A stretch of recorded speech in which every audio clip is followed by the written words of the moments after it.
Isipin ang isang mundo kung saan ang mga zombie ay nagpapakita at tumatakbo ng laganap sa mga kalye, na nagdudulot ng kaguluhan at kumakain ng mga tao. Saan man sila pumunta, iyon ay parang isang buhay na impyerno sa karamihan ng mga tao, ngunit hindi sa taong ito. Dahil sa kung paano siya nabubuhay, isa na siyang zombie. Siya ay nabubuhay sa isang patuloy na ikot ng trabaho at bukas, kailangan pa niyang pumasok sa trabaho muli. Nagsimula ang lahat 3 taon na ang nakakaraan, nang una niyang marating ang kanyang pinapangarap na trabaho. Akala niya ay magiging maayos ang lahat, at mukhang iyon ang mangyayari. Lahat ay mabait at masayahin, at nakilala pa niya ang isang ganap na kahangahangang tao sa kanyang unang araw. Mukhang ang lahat ay maayos para kay Akiro. Ngunit ang katotohanan ay kadalasang nakakadismaya. Sa araw na iyon pagkatapos ng nakagawiang party sa opisina, biglang nagbago ang mood, at ang ibang mga manggagawa ay pumasok sa work mode. Hinatak nila ang dalawang magkasunod na all-nighter sa trabaho, at hindi siya pinayagang umuwi hanggang makalipas ang 2 araw. At iyon ang araw na napagtanto niya na pagsasamantalahan siya ng kanyang korporasyon. Kinaumagahan ay nagising siya, at biglang hindi naramdaman ang lahat ng kasabikan sa kanyang trabaho. Ngunit napunta na siya sa trabahong ito, kaya't maaari niyang tiisin na lang ito. Ang kumpanya ay may ilang magagandang patakaran, tulad ng mga araw ng bakasyon na hindi pinapayagang gamitin ng sinuman, nakakakuha ng hindi nabayarang overtime, nakakuha ng mga manggagawang kulang sa sweldo, at isang sumisigaw na lalaki na parang isang tagapagmana ng kumpanya. Sino ba naman ang hindi gugustuhing magtrabaho dito? At huwag kalimutan ang pinakamagandang bahagi, ang mga nakapipinsalang problema sa kalusugan na walang may pakialam. Sa ikalawang taon, si Akiro ay nagsisimula ng sumuko sa mga nakapipinsalang isyo sa kalusugan, at para mapahusay ito, binibigyan siya ng kanyang boss ng isa pang tambak na trabaho. Ang tanging bagay na nagpapanatili sa kanyang katinoan ay si Sarah, at ang pag-iisip na magkakaroon siya ng pagkakataon sa kanya.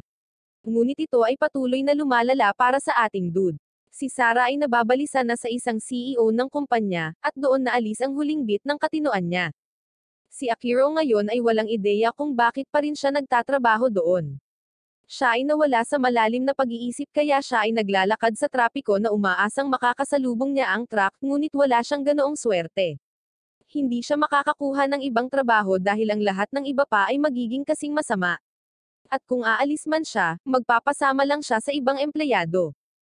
Pagsapit ng ikatlong taon, tinutulak na talaga sa sukdolan si Akiro. Napakasama nito kaya sinubukan pa niya si Traincon, para hindi na siya pumasok sa trabaho. At ito ang kinalalagyan niya ngayon, in full-on zombie mode. Trabaho lang ang naiisip niya ngayon, at lahat ay nasa itim at puti na mga bagay. Nagising siya kinaumagahan, at nagkaroon ng mini panic attack tungkol sa ayaw niyang pumasok sa trabaho. Pagkatapos ay nagbibihis siya at papasok na sa trabaho, ngunit habang kinakaladkad niya ang sarili palabas ng bahay, napansin niyang may sulat sa kanyang mailbox. Nakalimutan niyang bayaran ang kanyang parking pass. Kaya dumiretso siya sa kwarto ng manager ng gusali para subukang ipaliwanag kung bakit hindi niya ito binayaran. Pagdating niya sa pinto, patuloy siyang kumakatok ngunit walang sumasagot.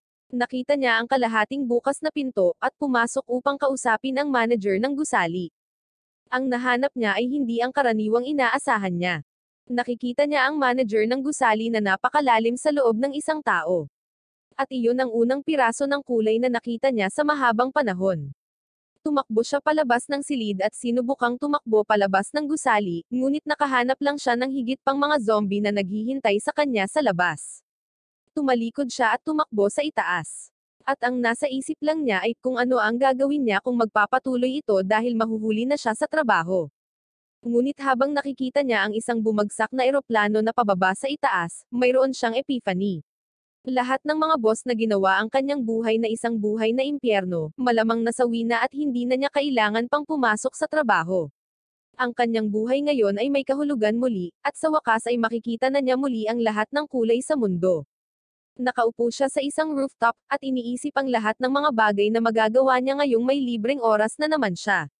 Pagkatapos ay iniisip niya ang tungkol kay Sarah at iniisip kung ayos lang siya. Nagpasya siyang subukan at aminin sa kanya ang nararamdaman niya, kahit na mapaslang siya nito. Sinong may pakikong siya ang side chick ng CEO? Sa kalakihan ng dude na iyon, malamang na hindi na niya malalampasan ang mga zombie, kaya masasawi na siya ngayon. Pagkatapos, sumakay siya sa kanyang bisikleta upang hanapin kung saan siya nakatira. Ngunit pagdating niya doon, nakita niya doon ang sapatos ng boss at ang lalaking naging zombie.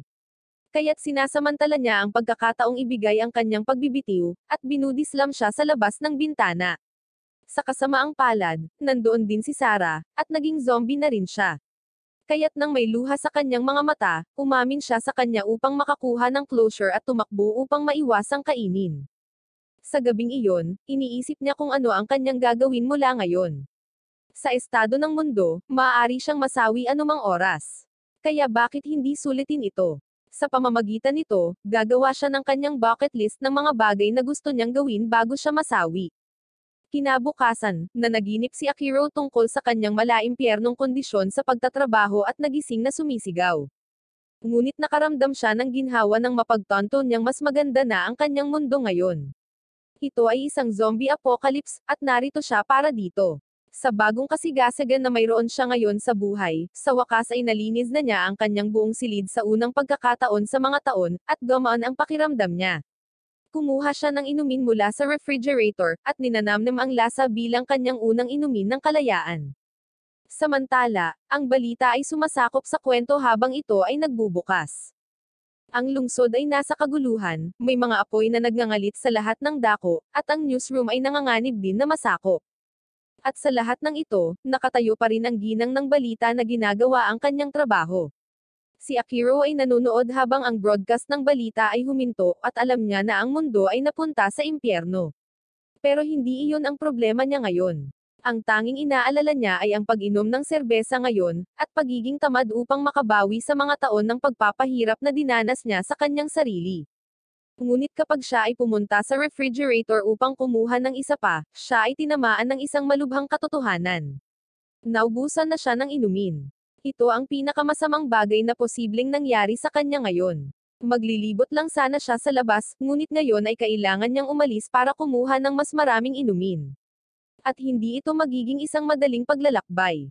Pero anong klaseng araw ito kung wala siyang inumin na maiinom? Kaya hanggat gusto niyang manatili, kailangan niyang gawin ito.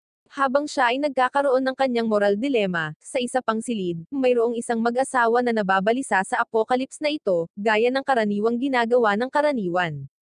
Sinabi sa kanya ng lalaki na kung maaari silang maghintay ng isang araw pa, marahil ay maliligtas sila. Ngunit walang darating para iligtas sila. Lumabas siya sa balkonahe at nagdarasal para sa sino man na dumating at tumulong. At habang sinasabi niya ito, tinitigan niya si Akiro, na nakakapit pababa sa tubo. Ang lalaki ay natakot at sinabihan si Akiro na pumasok habang ito ay ligtas pa. Ngunit sinabi ni Akiro na okay lang siya sa ngayon, at kailangan lang niyang kumuha ng ilang bagay. Pagkatapos ay ipinakilala niya ang kanyang sarili bilang kapitbahay nila. Ang lalaki ay nagulat sa walang pakialam na ugali ni Akiro habang nakabitin sa isang tubo, ngunit ipinakilala niya ang kanyang sarili bilang Maikyo. Gusto ni Akiro na maging mabait, at dahil pupunta pa rin siya sa convenience store, nag-aalok siya na kunan ang mga ito ng mga bagay tulad ng pansit at toilet paper. Habang pinaradahan ni Akiro ang kanyang bisikleta sa kalye, nagsimulang mapansin siya ng mga zombie at hinabol siya.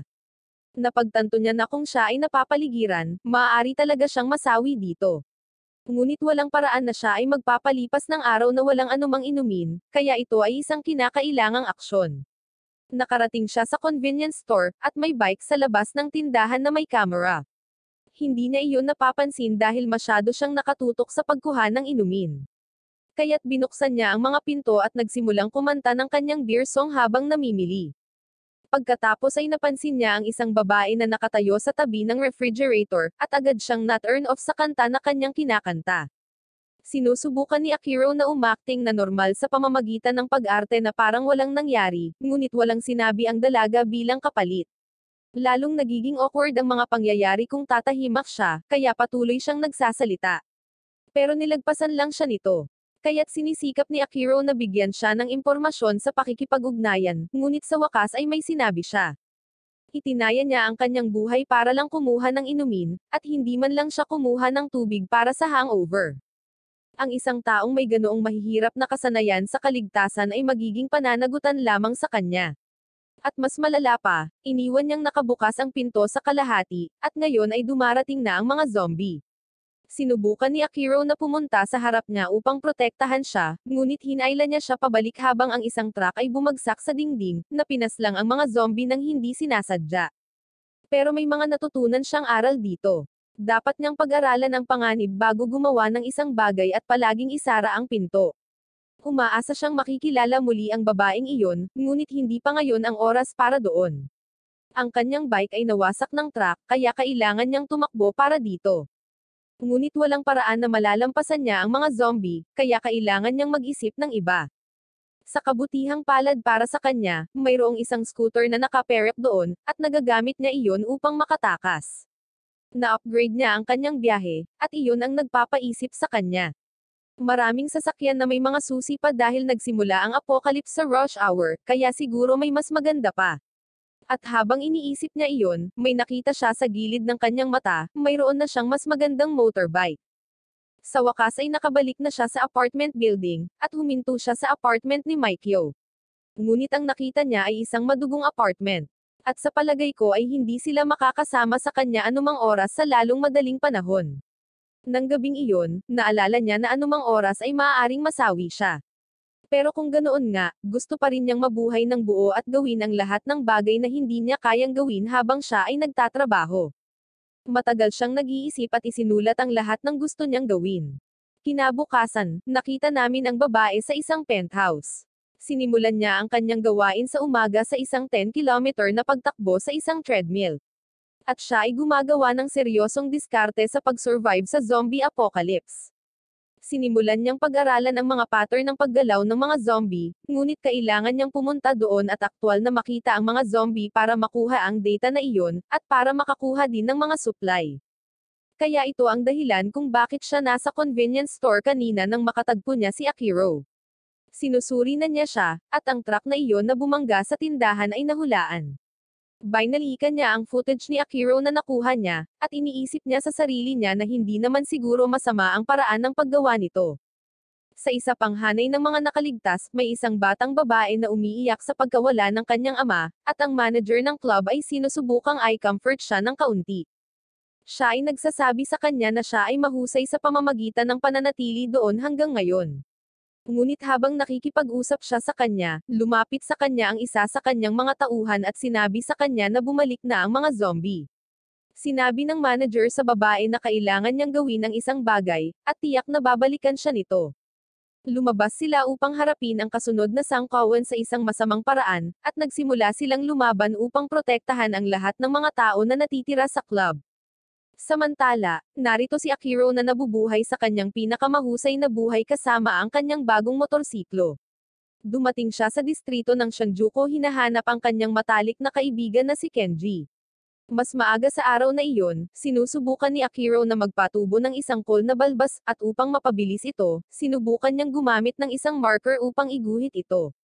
Ngunit hindi ito nagmumukhang gusto niya, kaya binitawan niya ito at inahit na lang. Nag-iisip siya kung ano ang gagawin ngayon, nang mapansin niyang muli na namang nakakatanggap ng mga mensahe ang kanyang telepono. Talagang natutuwa siyang makita ito dahil ang ibig sabihin nito ay dapat na naka-backup at active pa ang internet. Simula nang magtrabaho siya 3 taon na ang nakakaraan, wala na siyang pagkakataong makipag-usap sa mga dati niyang kaibigan, kaya gusto niya talagang makaka-catch up sa kanila. Nagpapadala siya ng isang grupo ng mga mensahe sa lahat ng kanyang mga kaibigan at naghihintay ng mga tugon.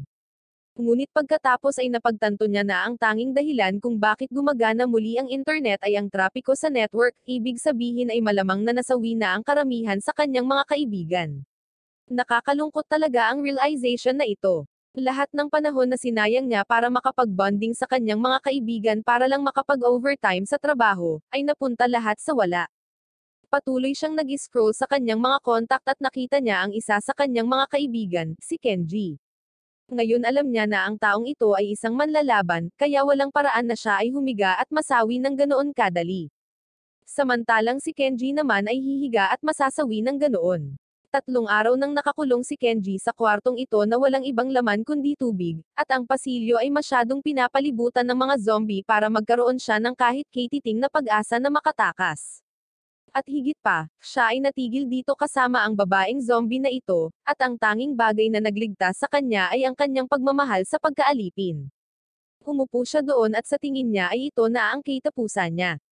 Ang kanyang buhay ay nagsisimula pang ang kumikislap sa kanyang mga mata, at nakikita niya ang mga alaala ni Akiro noong sila ay nasa kolehiyo pa. Sa pagkakataong iyon, tinawagan talaga ni Akiro si Kenji, at laking gulat niya nang makitang may tumawag sa kanya. Tinanong ni Akiro ang lokasyon ni Kenji, at sinabi niyang nasa Shinjuku siya, ngunit walang paraan na makakarating si Akiro doon nang hindi kinakain ng anumang mga zombie. Ngunit hindi iyon makakapigil sa kanya, at iyon ang dahilan kung bakit nagpunta si Akiro sa Shinjuku. On the way, naalala niya kung paano niya nakilala si Kenji para sa ilang inumin. Ngunit si Kenji ay isang matagumpay na real estate contractor na may magandang sweldo, mataas na papuri mula sa kanyang mga amo, at isang aktwal na buhay pag-ibig. Sinabi ni Kenji kay Akiro na marahil ay dapat na siyang umalis sa kanyang trabaho. Ngunit sa puntong iyon, napakalalim pa rin ni Akiro sa pag-iisip upang mapansin na siya ay talagang tama. Kaya sa halip, siya ay nagalit sa kanya at pinutol ang kanilang maikling inuman. Hindi nagkaroon si Akiro ng pagkakataon na humingi ng tawad para doon, kaya sisiguraduhin niyang gagawin niya iyon ngayon. Samantala, malapit nang maabot ng manager ang kanyang huling sandali, at habang dahan-daang lumalapit sa kanya ang mga zombie, naghihintay siya ng kasawian. Gayunpaman, ang isang busina ng kotse sa malayo ay sapat na upang makaabala sa mga zombie at pabayaan silang mag-isa. Inaakit din nito ang mga zombie na nakahawak kay Kenji sa kwartong iyon. Kaya't sa wakas ay nakasalubong na siya ni Kenji. Sa wakas ay nakita ni Kenji na ang mga zombie ay wala na, at sa sandaling iyon, si Akiro ay nagpakita at nagsimulang sumigaw sa tuktok ng kanyang mga baga, humihingi ng paumanhin para sa hindi pagkuha ng kanyang payo noon at pagseselos sa kanya. Ngunit ang lahat ng sigaw na iyon ay humahatak ng higit pang mga zombie, at sila ay napilitang umatras sa tuktok ng bubong. Nakarating sila, ngunit ang mga zombie ay sumunod sa kanila, kaya sila ngayon ay natigil doon. Iniisip ni Kenji na para sa kanya na naman ito, ngunit hindi hahayaan ni Akiro na magtapos ito ng ganito. Kaya't sinabi ni Akiro kay Kenji na dapat silang tumalon sa mga rooftop ngunit hindi siya masyadong sigurado na kaya niyang tumalon. Pinuntahan ito ni Akiro at nagawa niya ito, ngunit ngayon ay si Kenji na pero ayaw niyang gawin ito. Humingi siya ng tawad kay Akiro dahil sa pinaramdam niyang selos noon. Ang totoo ay kinasusuklaman niya ang kanyang trabaho. Siya ay hindi mas mahusay kaysa sa isang hamak sa kung paano niya pinilit ang mga tao sa masamang kontrata, kaya ipinagmalaki niya ang lahat ng magagandang bagay na nakuha niya upang makayanan ito. Ang gusto niya noon pa man ay isang stand-up comic. Sinabi sa kanya ni Akiro na hindi pa huli ang lahat para doon, at napagtanto ni Kenji na hindi niya kailangang sumuko dito. Kaya nagsimula siyang tumakbo at tumalon, at sa ilang kadahilanan, tinanggal niya ang lahat ng kanyang damit sa kalagitnaan.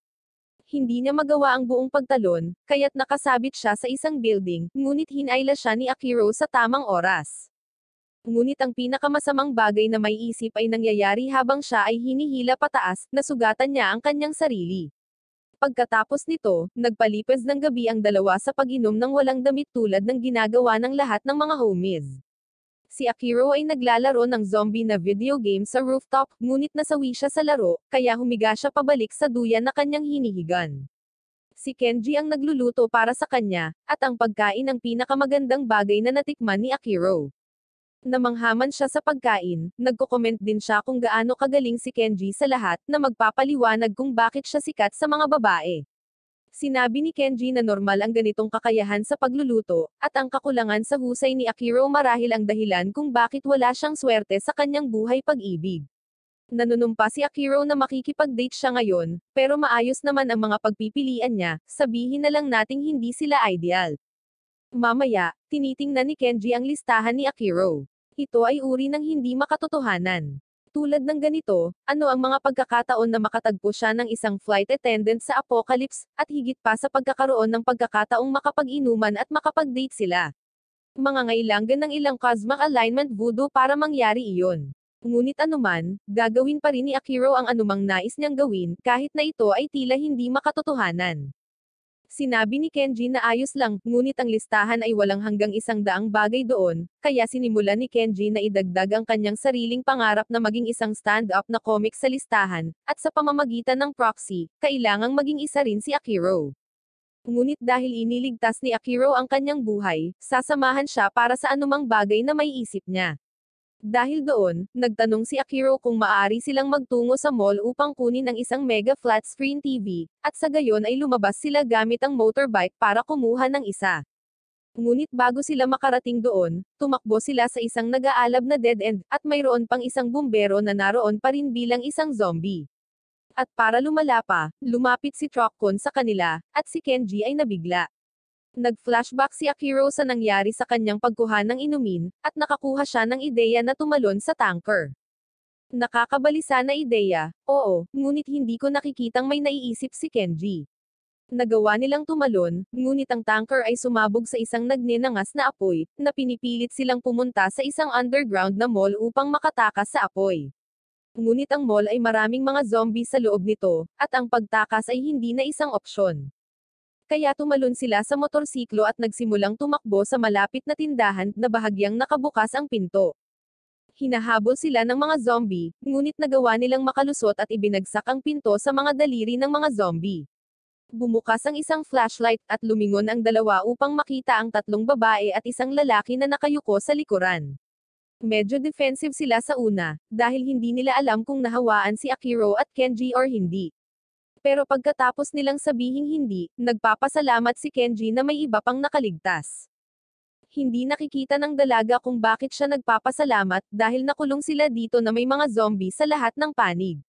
Ngunit hindi bababa sa ito ay isang convenience store, at hindi sila magugutom anumang oras sa lalong madaling panahon. Kung kailangan nilang malampasan ito, hindi nila ito gagawin ng nakainom. Sinimulan nilang galugarin ang tindahan para sa pagkain at inumin, at umupo sila upang ibahagi ito. Nagtanong ang isa sa mga babae kung maaari silang magpakilala. Ipinakilala ni Kenji ang kanyang sarili at si Akiro, at ang lalaki sa sulok ay nababalisa pa rin. Kaya tinanong niya ang mga babae kung kilala nila ang isa't isa. Ipinakilala nila ang kanilang sarili bilang Rika, Marga, at Yokara. Kapag tinanong ni Kenji kung paano sila magkakilala, sinabi nilang magkakatrabaho sila at kakalapag lang ng flight nila sa Japan nang magsimula ang buong gulo. Mga flight attendant sila. Napagtanto ni Akiro na sa wakas ito na ang kanyang pagkakataong mag-inom at kumain kasama ng isang flight attendant, ngunit halatang masama ang loob nila sa sitwasyon. Sa sandaling iyon, napagtanto din ni Akiro na wala siyang ganap na riz. Lumapit siya kay Yokara at sinubukang kausapin ito, ngunit kitang-kita ang kakulangan niya sa riz. Nagsisimula siyang mag-isip kung ano ang gagawin at tumingin kay Kenji para humingi ng tulong, ngunit andun na si Kenji na lumapit kay Marga. Habang si Akiro ay nakatayo doon na pinapanood ang master na gumagawa ng kanyang mahika, si Kenji ay tumingin sa kanya at binigyan siya ng isang mapanlinlang na ngiti upang mabalisa siya dito. Nalilito si Akiro kung ano ang gagawin, kaya sinubukan niyang maging nakakatawa at ininom ang isang buong bote ng alak, na nakakakuha sa lahat ng tao sa isang party na mod. Maya-maya, nagsusuka na si Akiro nang dumating si Yokara para tingnan siya. Iniisip niya na baka may pagkakataon pa siya. Umiinom pa rin si Marga at kasalukuyang inilalabas lahat ng frustration niya sa lalaking natatakot. Di nila alam, nakagat itong lalaking ito at hindi niya sinabi kahit kanino. Habang patuloy na umiinom si Rika, dumating ang dude mula sa ilalim niya, at sa palagay niya ay sinusubukan nitong kainin siya, ngunit hindi niya ito papayagan. Talagang gusto niya itong kainin, ngunit higit pa sa literal na kahulugan. Ang kanyang mga hiyawan ay naririnig sa buong tindahan at dyan ay siyang sina Kenji at Marga. Nawala na sa pag-iisip si Marga, kaya wala siyang pakialam sa sigaw na narinig niya. Si Akiro ay nasa banyo pa rin kasama si Yokara. Inaalagaan niya ito ng mabuti at sinabi sa kanya na mayroon na talaga siyang kasintahan. Sa wakas ay bumaba sina Kenji at Marga para tingnan si Rika. Nataranta at nalilito pa rin si Marga, ngunit nang makita nilang naging zombie si Rika, agad niyang sinunggaban si Marga at inatake ang kanyang mukha. Pagkatapos ay sinunggaban niya si Kenji, ngunit inatake niya ito gamit ang isang malita. Ngunit saan nagpunta ang matandang lalaki? Nag-uusap sina Akiro at Yokara tungkol sa kanilang mga trabaho, at ibinahagi niya sa kanya kung paano tinanong ng isang matandang lalaki ang bawat pagpipilian na nagtulak sa kanya upang maging isang flight attendant. At habang sila ay sa wakas ay nagbubonding at nag-uusap tungkol sa kanilang mga pangarap, ang matanda ay bumaba sa hagdan at kinagat siya bago sila makapag-react. Ibinagsak ni Akiro ang lalaki sa hagdan, ngunit ayaw nitong iwan siya rito. Gayunpaman, walang pagpipilian si Akiro dahil malapit na siyang maging zombie, at narito pa rin ang matanda. Nagsisimula siyang umiyak habang tumatakbo siya at nakita si Kenji, na may sorprese para sa kanya. Nakuha niya ang flat screen TV at nakatakas ang dalawa sakay ng kanilang motorsiklo, at pinag-iisipan ni Akiro ang nangyari. Sisiguraduhin niyang maaalala niya kung ano ang kanyang pangarap at idinagdag niya ito sa listahan. Noong bata pa si Akiro, siya ay nagpapaka-superhero. Hinaharap niya ang mga upperclassmen na parang normal na routine niya sa umaga, lahat para sa kapakanan ng isang aso. Siya ay isang bagay na superhero noon, gayunpaman, nagising siya mula sa kanyang panaginip. Sa paglaon, tinitingnan ni Kenji ang balita at kinukumpirma na ang Japan ay lubusang nasira. Gayunpaman, nakuha ng militar ang ilan sa mga mas liblib na nayon sa kabundukan. Nang marinig ito, naisip ni Akiro na ligtas ang kanyang pamilya dahil nasa isa sila sa pinakaliblib na nayon sa Japan. Nang maglaon, habang tinutulungan ni Akiro si Kenji na kulayan ang kanyang buhok para sa kanyang bagong simula, gumawa siya ng isang deklarasyon. Siya ay magiging superhero. Plano niyang maging isang taong nagaliligtas sa mga tao mula sa mga zombie. Pero medyo nagdududa si Kenji. Sa isang bagay, si Akiro ay walang kahit na anumang armas pero may naisip na siya para ayusin iyon. At isang bagong item ang naidagdag sa listahan, maging isang superhero. Ang dalawa ay tumungo sa Aqua World para sa plano ni Akiro, at ito ay medyo masama dahil ang lahat ng mga manggagawa ay inabando na ito. Lamingga-lingga sila sa paligid hanggang sa makita ni Akiro ang hinahanap niya. Samantala, isang bus na puno ng mga tao ang natigil sa trapiko ng zombie, at sinabi sa kanila ng driver na kailangan nilang maghintay sa kawan. Ngunit kahit papaano ay nasa isang selyadong bus sila, at walang paraan na may mga zombie na papasok. Ngunit ilang sandali, salamat sa zombie na ito, lahat ng mga pasahero ng bus ay kailangang tumakbo para sa kanilang buhay, at ngayon sila ay pinapaslang. Ang isang babae na ito ay nagawang makatakas sa ngayon, at siya ay tumakbo patungo sa Aqua World. Habang nakikita niya ito, iniisip niyang magiging ligtas siya kapag nakapasok siya sa loob. Ngunit pagkatapos ay nagsimula ang loika ng horror movie, at bumagsak siya. At sa kasamaang palad para sa kanya, si Usain Bolt ay nasa karamihan ng mga zombie, at siya ay gumagawa ng isang mabilis na dash para sa kanya. Nang malapit na siyang maging pagkain ng zombie, tumakbo si Akiro sa labas ng aquarium at hinarap ang zombie, na inilunsad siya sa isang magandang 10 metro ang layo. Ito ang kanyang sikretong sandata. Kumuha siya ng mga pitang na suit mula sa Aqua World upang protektahan siya mula sa mga kagat ng zombie. At kung ang isang pitang ay hindi makalusot sa bagay na ito, kung gayon walang paraan ng isang zombie na makakalusot dito.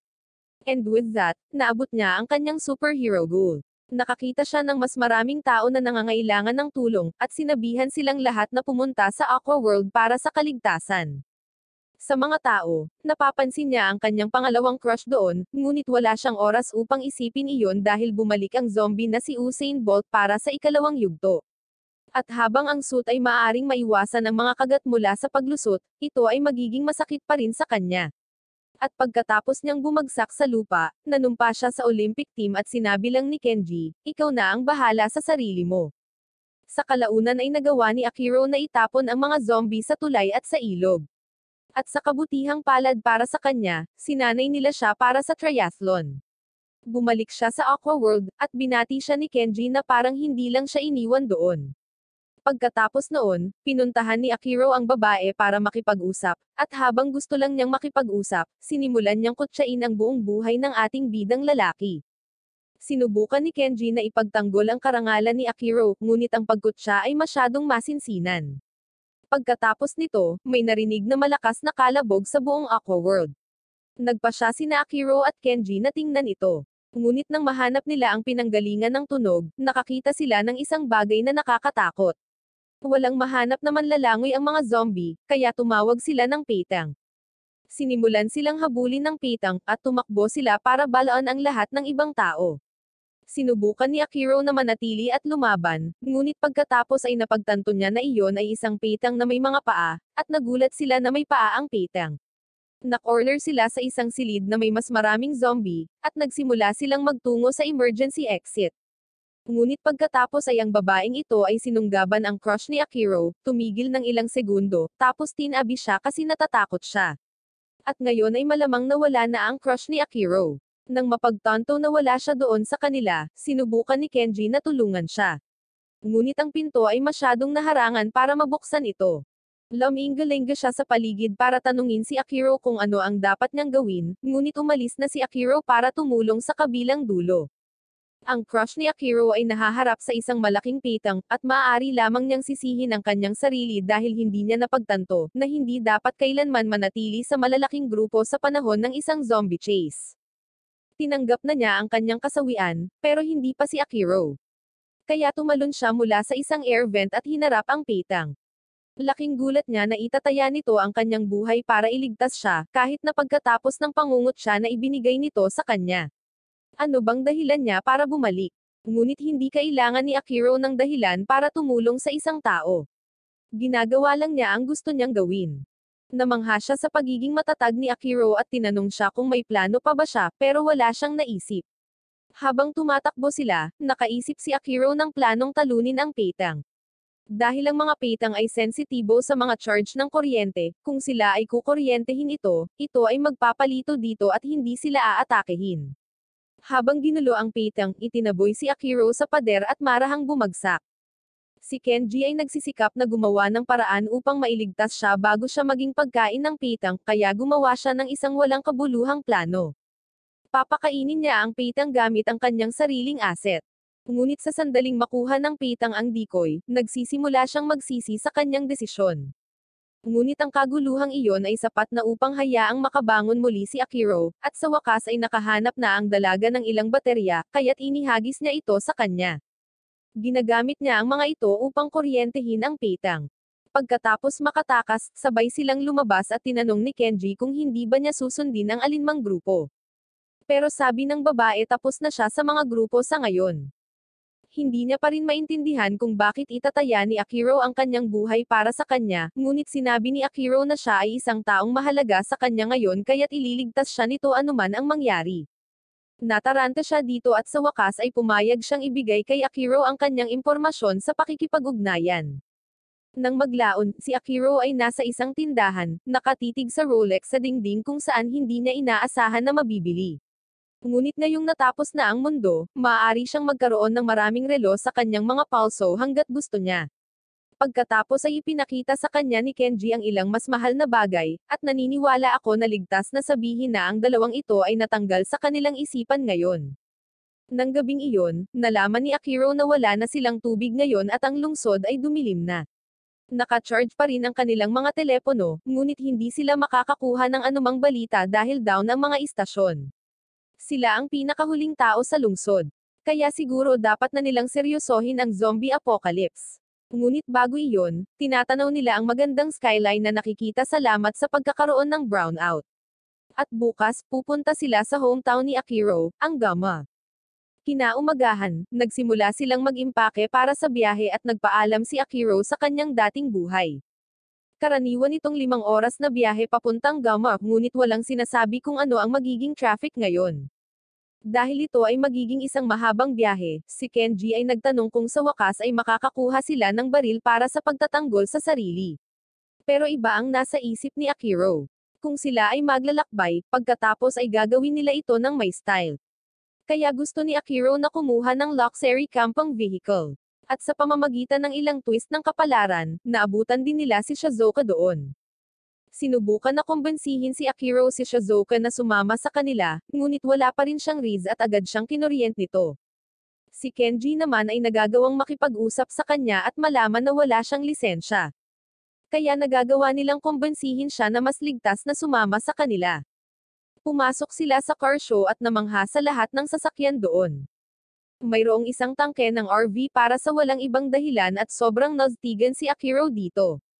Si Shizuka ay gusto pa rin ang pagiging praktikal, at sinusubukang pumili ng isang bagay na makakapagmaneho ng maayos at may magandang presyo ng gasolina. Ngunit si Akiro ay gusto ang luxury camper vehicle. Natagpuan na niya ang kanyang ikatlong pag-ibig.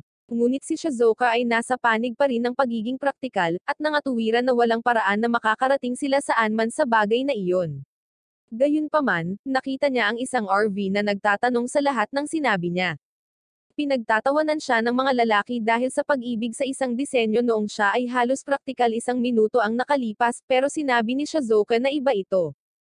Pero salamat sa lahat ng ingay na ginawa nila, mas malaki ang problema nila ngayon.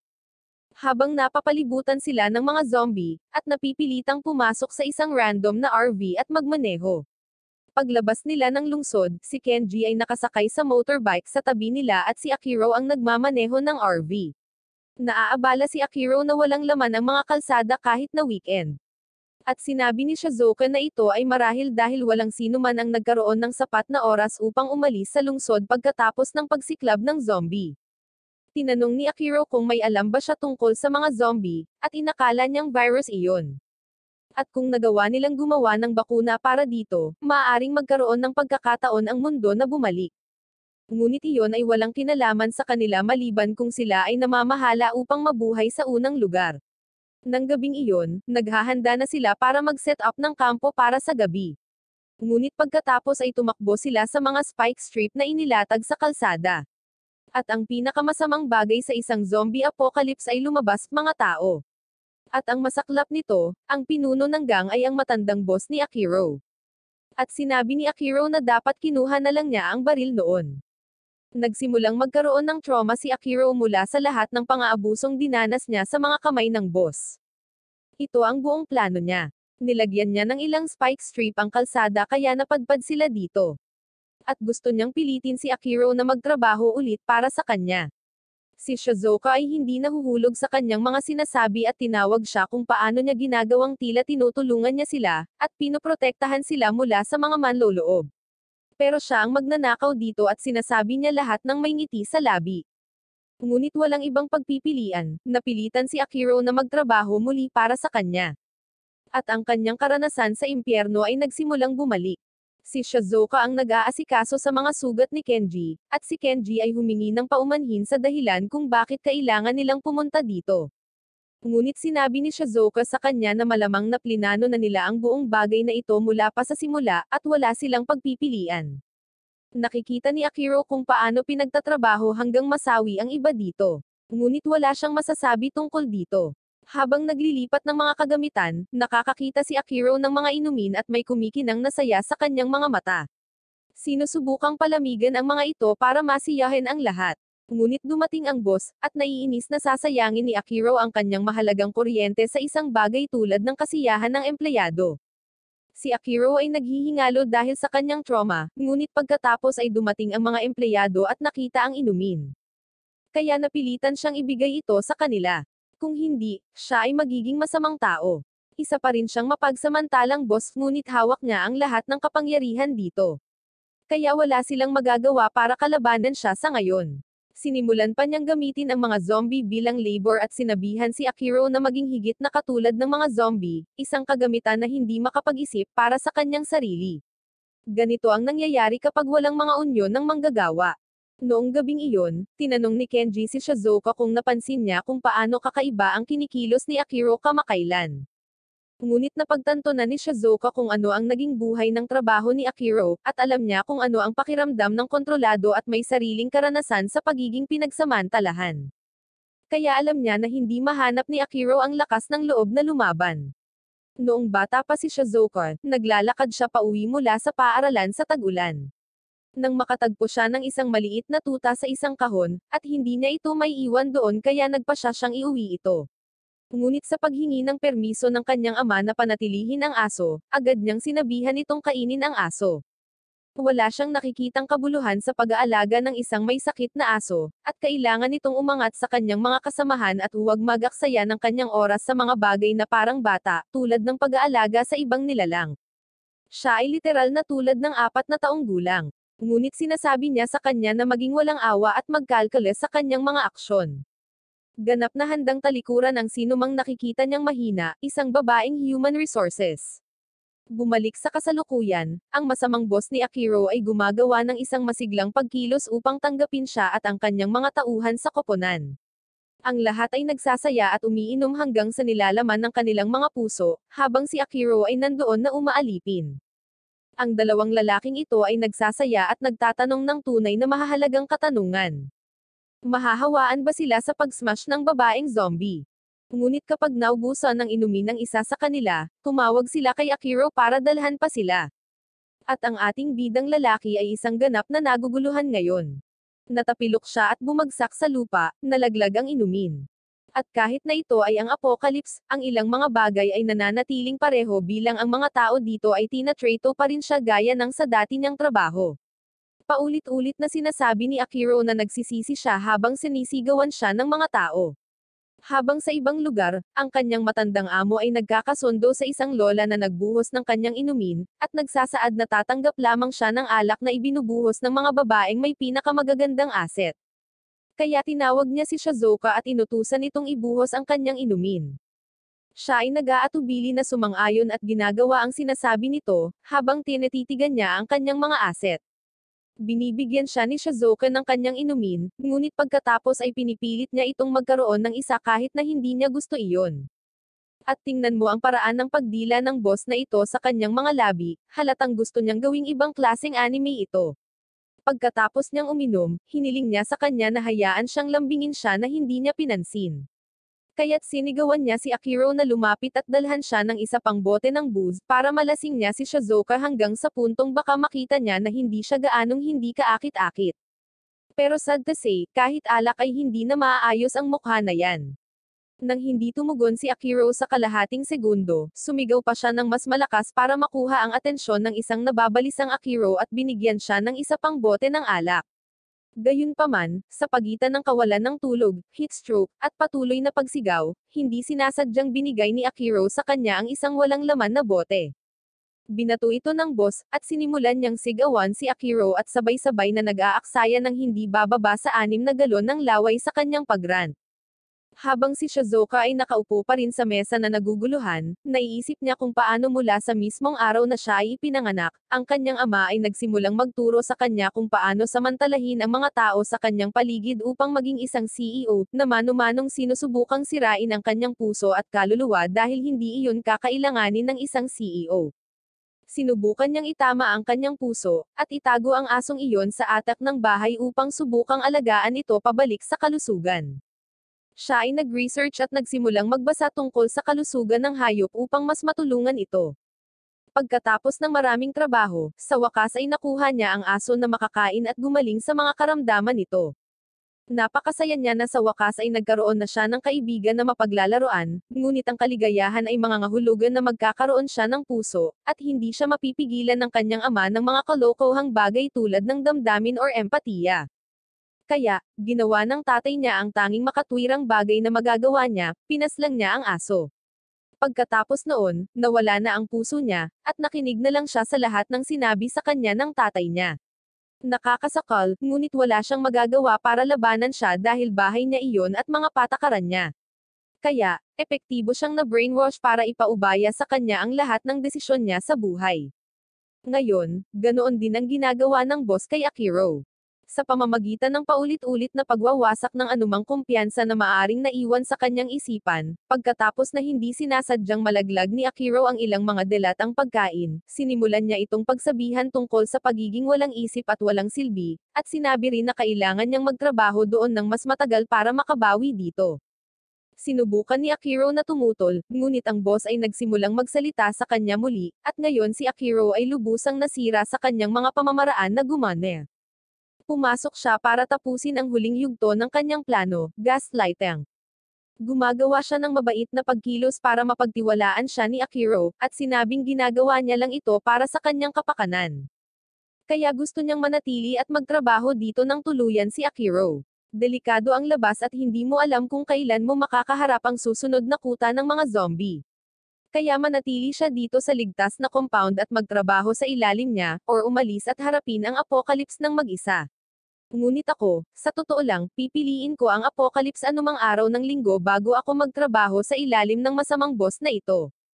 Gayunpaman, masyadong maraming brain cell ang nawala kay Akiro dahil sa pakikinig sa boses ng kanyang dating boss, kaya hindi siya nakapagdesisyon ng tama dito at nahulog sa gaslighting. Kaya, habang nagsisimulang magdilim, gumagana pa rin si Akiro na parang zombie. Nagpapahinga si Shizuoka sa camper nang makita niya ang bucket list na ginawa ni Akiro, at hindi niya maiwasang mapangiti nang makita ang pangarap na nakasulat sa listahan. Kaya, nagdagdag siya ng isa pa rito. Kinabukasan, ang ilan sa iba pang mga lalaki ay nasa labas sa isang supply run kapag sila ay nagpapahinga, at ang isa ay nagreklamo na si Ganso ang pinuno ngunit hindi talaga siya gumagawa ng anumang trabaho. Ngunit ang ibang lalaki ay natutuwa lamang na hindi sila tinatrato tulad ng kay Akiro. Sinabihan niya ang mas maikling lalaki na magmadali at isara ang pinto sa truck bago pumasok ang isang zombie, ngunit sa kasamaang palad, isang zombie na ang umakyat. Samantala, pabalik sa compound, sina Shizuka at Kenji ay nakaimpake na at handa na upang umalis gaya ng kanilang napagkasunduan. Ngunit lumabas si Akiro at nagsimulang magsabi na mananatili siya rito, at magtatrabaho para sa pinuno mula ngayon. Hindi makapaniwala si Kenji sa kanyang narinig at sa tingin niya ay biro lang iyon, ngunit seryosong-seryoso si Akiro. Nalinlang siya sa pag-iisip na siya ay isang walang silbi, talunang lalaki na hindi magtatagal ng isang minuto sa labas ng mundo. At sa kinikilos niya, siguradong naging walang laman ang utak niya. Nagsimulang maglakad palayo si Shizuka na handa na iwanan si Akiro kung hindi siya sasama sa kanila. Ngunit habang patuloy na pinag-uusapan ni Akiro kung paano niya kailangang suklian ang pinuno para sa lahat ng kabutihang ipinakita sa kanya, kaya ang tanging pagpipilian na mayroon siya ay manatili dito at makinig sa kanyang bawat utos, naalala ni Shizuka ang kanyang pagkabata at nakikita ang marami sa kanyang sarili sa paraan ng pagkilos ni Akiro ngayon. Kaya bago siya umalis, tumalikod siya para ibigay kay Akiro ang wake-up call na kailangan niya. Sinabi niya sa kanya, ginagamit lang siya ng pinuno. Ang gusto niya talaga ay isuko niya ang iyong free will, at sense of self para maging isang walang isip na tao. Wala siyang pakialam sa kanya, at gusto lang niya ng slave labor. Ang pinuno ay out of shape ang katawan, may mga labi tulad ng mga Kardashians, ngunit ang isang mukha tulad ng sa kanya ay hindi kayang mahalin maging ng kanyang ina, kaya sinusubukan niyang gawin ang buhay ng ibang tao na maging kasing sama ng kanya upang paginhawahin ang kanyang sarili. At habang nagpapatuloy ang pagsasabi ni Shizuka, lahat ay nakatingin lang sa pagkamangha habang talagang nilalabag niya ang pinuno sa kung ano ang nangyayari sa mundo, na hindi niya masabi kung alin ang tamang pagpipilian sa pagitan ng pananatili at pag-alis, ngunit ang alam niya ay ayaw niya na kahit saan malapit sa pinuno or sa kanyang mga tauhan. Kaya tinanong niya si Akiro kung ano ang gusto niyang gawin. Ibinalik nito sa kanya ang kanyang bucket list at ipinakita sa kanya ang item na idinagdag niya dito. Nakita ng pinuno na talagang nakakalusot ito sa kanya, kaya sinubukan niyang pigilan ito sa pamamagitan ng pag-agaw sa kanyang notebook mula sa kanyang kamay at itinapon ito sa lupa. Ngunit iyon ang huling sandali na nagdulot kay Akiro sa gilid. Ang pangalan ng anime na ito ay gaya ng nasa notebook, kaya ang ganitong uri ng kawalang galang ay hindi mapupunta sa walang laban.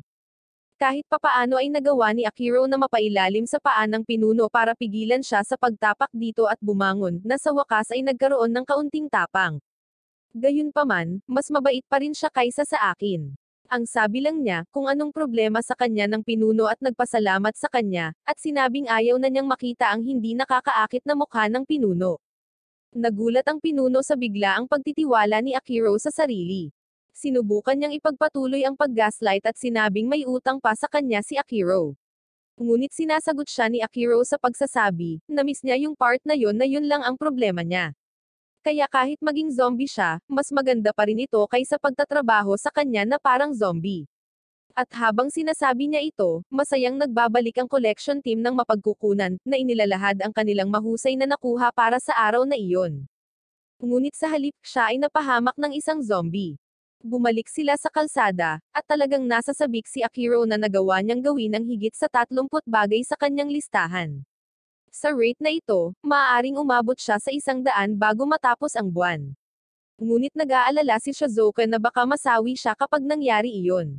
Habang patuloy sila sa kalsada, nakasalubong nila ang isang truck na may ilang zombie na nakatambak sa paligid nito, at isa lang ang ibig sabihin nito, may isang tao sa loob na umaakit sa mga zombie na ito. Nangangahulugan ito na natagpuan nila ang unang survivor sa kalsada. Nasasabik si Akiro na sa wakas ay maging isang superhero muli. Nagmamadali niyang isinuot ang kanyang shark suit at tumayo para sa isa pang hero arc. Ngunit ang pinto sa truck ay binuksan, at ang spotlight ay ninakaw mula sa kanya ng tumpak na samurai na lumabas, tumalon ng 20 talampakan sa himpapawid, at nagpapatuloy sa pag-atake sa mga zombies.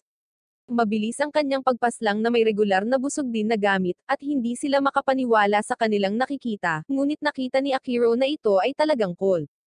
Hinalis ng samurai ang maskara nito upang ipakita ang pagkakakilanlan nito bilang isang babaeng Aleman, si Bea. At habang pinasasalamatan niya sila para sa kanilang tulong, si Shizuka ay tinanggal sa trono bilang pinakamahusay na babae. Matapos ipaliwanag ang buong sitwasyon, nalaman ng grupo na pumunta si Bea sa Japan dahil mahal na mahal niya ang kultura dito, lahat mula sa mga makasaysayang labanan hanggang sa mga anime, na nagpapaliwanag kung bakit siya nagkaroon ng samurai armor. Binuksan ni Akiro ang likod ng truck na sinasakyan niya, at nalaman na ito ay isang refrigeration truck na may 1 toneladang tuna sa likod. Humihingi si Bea ng pangunawa sa kanya dahil may napakahalagang misyon na dapat niyang gawin, at para magawa iyon, kailangan niya ng gumaganang sasakyan.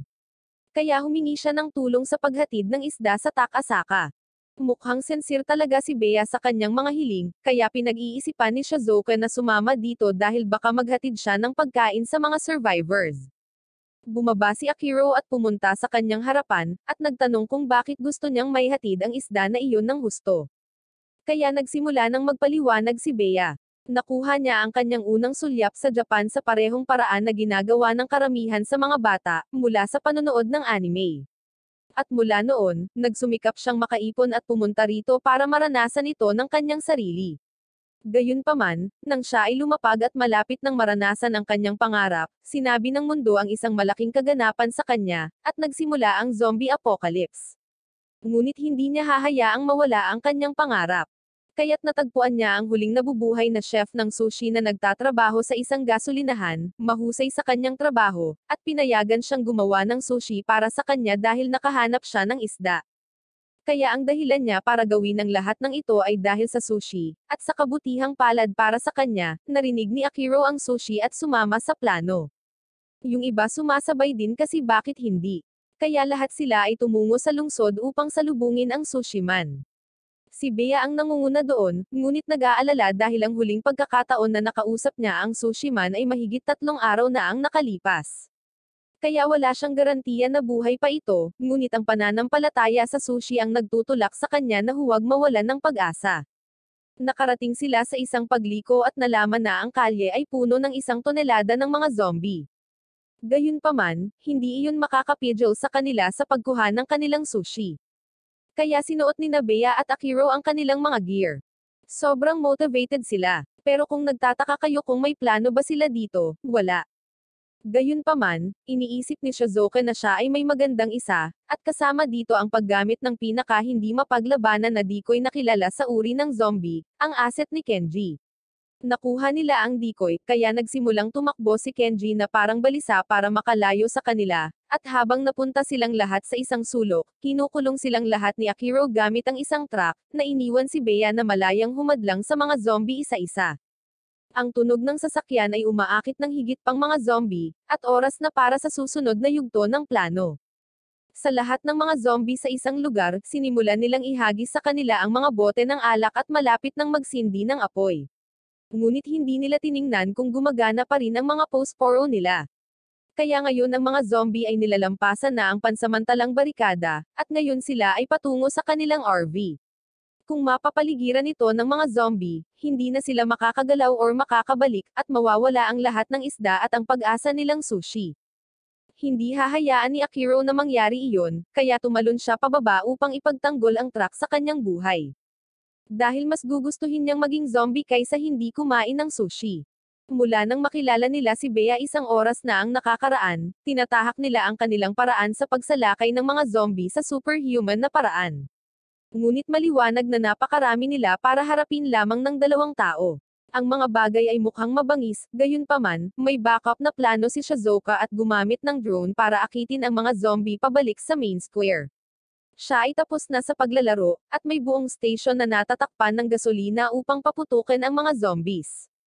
Inihagis ni Kenji ang pampasabog sa station, at nasusunog na ngayon ang mga zombie. Habang nagsisimula silang mag-apoy at ang grupo ay nanonood mula sa isang kalapit na rooftop, kasama ang lahat ng mga zombie na tinatapos, wala nang humahadlang sa kanila. At nagagawa nila ang gusto nila sa buong araw, punan ang kanilang mga mukha ng karne ng isda. Ang chef ng sushi ay orihinal na mula sa Gama, ngunit ginugol ang nakalipas na 30 taon ng kanyang buhay sa pagpapahusay ng kanyang mga kasanayan sa paghahain ng isda, kaya napakasaya nito na may mga tao doon na gustong kumain ng kanyang sushi. Habang ang iba ay nagsimula ng kumain, si Bea ay nag-aalangan na kunin ang kanyang unang kagat. Kinuha niya ang sushi at pagkatapos isawsaw ito sa toyo, kinagat niya ang kanyang unang kagat at napaluha. Nang makita ito, ang sushi man ay napaluha. Ito ang tungkol dito na walang sawang mga linggo na pinaghirapan niya, hindi nakadalo sa kasal ng kanyang anak at hindi man lang dumalo sa libing ng kanyang asawa, ngunit sulit ang lahat para sa sandaling ito. Hindi nga ako nagbibiro, yun ang sinabi niya. Tiyak na napagtanto niya kung gaano kalungkot ang kanyang pagkahumaling sa trabaho, dahil pagkatapos ay ipinahayag niya na dahil walang ibang nabubuhay na mga customer ang pupunta dito ng ilang sandali, iinuman nila ang lahat ng alak sa tindahan ngayong gabi. Kinabukasan, ang grupo ay bumalik sa kalsada ngunit nasa isang talagang hindi komportable na biyahe dahil sa kasalukuyang heatwave na nararanasan nila sa loob. Inirereklamo ni Bea ang init habang sabay na pinatutunayan kung bakit karapat-dapat niyang patalsikin si Shizuka bilang best girl. Ang grupo ay hindi nakakaranas ng disenteng shower sa loob ng ilang araw, kaya lahat sila ay nagsisimulang mangamoy ng mabaho. So, that being said, ito na ang magiging bath episode. Lahat sila ay nagpalit ng mga bathrobe, at si Bea ay muling nanalo laban kay Shizuka batay sa asset. Sa pagkakaroon ng labis na pagmamahal para sa Japan, si Bea ay may napakaraming kaalaman tungkol sa mga hot spring, ngunit walang sino man ang talagang nakakuha ng marami sa kanyang sinasabi maliban sa huling bahagi. Na-advertise sila noong panahon ng ito bilang gamot sa lahat ng sakit bukod sa love sickness at down bad syndrome. Kaya hindi ito makakatulong kay Akiro na tila gustong-gusto si Shizuka ngayon. Sinusubukan niyang idirekta ang pag-uusap sa teritoryo ng pang-aakit, ngunit pinananatili pa rin ni Shizuka ang kanyang posisyon sa paghahanap ng pag-ibig na hindi kailangan, habang ang hindi direktang pagtawag kay Akiro ay sinira. Sa pagpapatuloy, sa wakas ay nakarating na ang mga lalaki sa paligan ng mga lalaki at sabik na silang maligo, at gayon din si Shizuka. Kaya pupunta na siya sa paligan ng mga babae, ngunit bumalik si Bea na nagsasabing walang mainit na tubig doon. Lumalabas na sira ang pump para sa seksyong iyon. Nang marinig ito, ang mga lalaki ay pumunta sa philosopher mode. Dahil sa mga pangyayari, tila wala ng ibang pagpipilian. Ngunit huwag magkamali, at sinabing hindi sila natutuwa dito at inanyayahan sila. Ngunit mabilis na tinanggihan ni Shizuka ang alok. Gayunpaman, ang kanilang pananalita ay tila sumasalamin kay Bea, kaya't siya ay ganap na nagpasya na sumama sa kanila, na pinalala lamang ang down bad syndrome. Gayunpaman, bago siya makapasok, lumingon sina Akiro at Kenji sa likuran nila upang makita na ang paligan ay talagang puno ng isang grupo ng mga lalaki na zombie. Kaya't lahat sila ay napipilitang tumakbo para sa mga burol. Nagawa nilang makatakas, at sa kabutihang palad ay walang mga mountain climber zombie kahit saan na makikita, kaya ligtas sila sa ngayon. Ngunit ano ang silbi ng pagiging ligtas kung hindi man lang nila na-enjoy ang mga hot spring? Lahat sila ay umiiyak dahil sa kanilang kasawian, ngunit sila ay nakatulog kaagad pagkatapos. Nagising si Akiro at nauuhaw, kaya gumala siya sa kagubatan upang maghanap ng makakain. Ngunit sa halip, nakahanap siya ng mas maganda, isang natural na hot spring na nakalagay lang sa gitna ng bundok. Hindi siya nagaksaya ng oras sa pag-alis ng lahat ng kanyang damit at paglubog sa tubig. Ngunit sa pag-anod niya sa tubig, nabangga niya ang isang tao at nahaharap sa maluwalhating realidad na kinaroroonan niya. Nasa hot spring siya kasama ang isang walang damit na Shizuka na maganda para sa kanya ngunit hindi makakatulong sa kanyang pagkauhaw. Humihingi si Akiro ng paumanhin para sa sitwasyon, kung saan sinabi ni Shizuka na ayos lang, ngunit dapat siyang lumabas kaagad. Gayunpaman, binaliktad niya ang script sa kanya at sinabing hindi, buong araw niyang gustong makapasok sa isa sa mga ito, at mas gugustuhin niyang masawi kaysa palampasin ang pagkakataong ito. Habang nakaupo sila doon sa awkwardness, nagsimulang humingi ng tawad si Shizuka kay Akiro sa pagtanggi sa kanyang mga ideya kung paano dapat gumana ang mga relasyon. Sa kanyang paglaki, itinuro sa kanya na mayroong dalawang uri ng mga tao, ang mga tama at ang mga may sapat na mapagkukunan upang gawing tama ang kanilang mga sarili. Palaging may patakaran ang kanyang ama na panatilihin ang iyong posisyon, at ibagsak sila sa limot hanggang sa sumuko sila. Kaya't sa saglit na iyon, bumalik si Shizuka sa dating gawi at hindi na siya makapagsalita sa gusto niyang sabihin. Pagkatapos ay itinuro ni Akiro na medyo bukas siya ngayon. Napagtanto ni Shizuka na tama siya, at sinabi niyang gusto niyang makahanap ng kapareha na makakausap niya ng ganito. Napagtanto niya na binigyan lang niya si Akiro ng berdeng ilaw bilang potensyal na kapartner. Nahihiya siya habang tinanong ni Akiro kung ang ibig niyang sabihin ay kung ano sa tingin niya ang ibig niyang sabihin, ngunit bago siya makapagbigay ng tiyak na sagot, nahanap na sila ni Kenji at Bea at nadama nilang pinagtaksilan sila na pumunta sila rito nang wala sila. Agad silang nag-alis ng suot at tumalon din sa hot spring. Pagkatapos nito, nagpatuloy sila sa kanilang pagpunta sa Gamma. Nag-aalala si Bea para sa kaligtasan ng mga magulang ni Akiro, ngunit hindi niya akalain na mapapabagsak sila ng isang bagay tulad ng zombie apocalypse. Arthritis marahil, ngunit hindi sila makukuha ng mga zombie kung nabubuhay pa sila. Iniisip ni Kenji na kailangan niyang magpakilala sa kanila, kaya natural, ang una niyang iniisip ay ang mag-alis ng suot. Pinabilis ni Akiro ang van para malampasan si Kenji, at tinanong ni Shizuka kung siya ay kinakabahan, kung nagkataon, dahil ang huling beses na binisita niya sila ay 3 taon na ang nakakaraan. Bagamat hindi eksaktong kinakabahan si Akiro, sa tingin niya ay magiging isang awkward na pag-uusap ito sa kanyang ama pagkatapos nilang iwan ang mga bagay-bagay. Ngunit ang kanyang tren ng pag-iisip ay naputol, habang si Bea ay sumisigaw upang ipaalam sa kanya ang hadlang sa harap nila. Inihinto ni Akiro ang van at lumabas para tingnan ang barikada. Ngunit habang papalapit siya, nakita niya ang lagusan na puno ng daan-daang zombie. Nasa kabilang side ng tunnel ang village niya, kaya nag-aalala sila na baka may nangyari sa kanila. Ngunit hindi nakikilala ni Akiro ang alinman sa mga mukha na kilala niya mula sa kanyang nayon kasama ng mga zombie, kaya tiwala pa rin siya na ligtas ang kanyang nayon. Dahil hindi sila makadaan sa tunnel, ang tanging pagpipilian lang nila ay iwanan ang sasakyan at maglakad-lakad sa kagubatan upang makalibot sa bundok at makapasok sa nayon. Bagamat wala siyang dahilan upang maniwala na nasakop na ng mga zombie ang kanyang nayon, nagsisimula na siyang magduda tungkol sa kanilang kaligtasan. Gayunpaman, itinuro ni Shizuka na ang kabilang bahagi ng tunnel ay nasealed din, ibig sabihin, ang mga tao sa nayon ay malamang na nakahanap ng paraan upang bitagin ang lahat ng mga zombie, na nagmumula sa lungsod doon at iligtas ang kanilang mga sarili. Nakarinig sila ng sigaw na nagmumula sa kanilang likuran at nakita nila ang lalaking ito na parang balisa na tumatakbo papunta sa kanila, ngunit hindi iyon ang issue.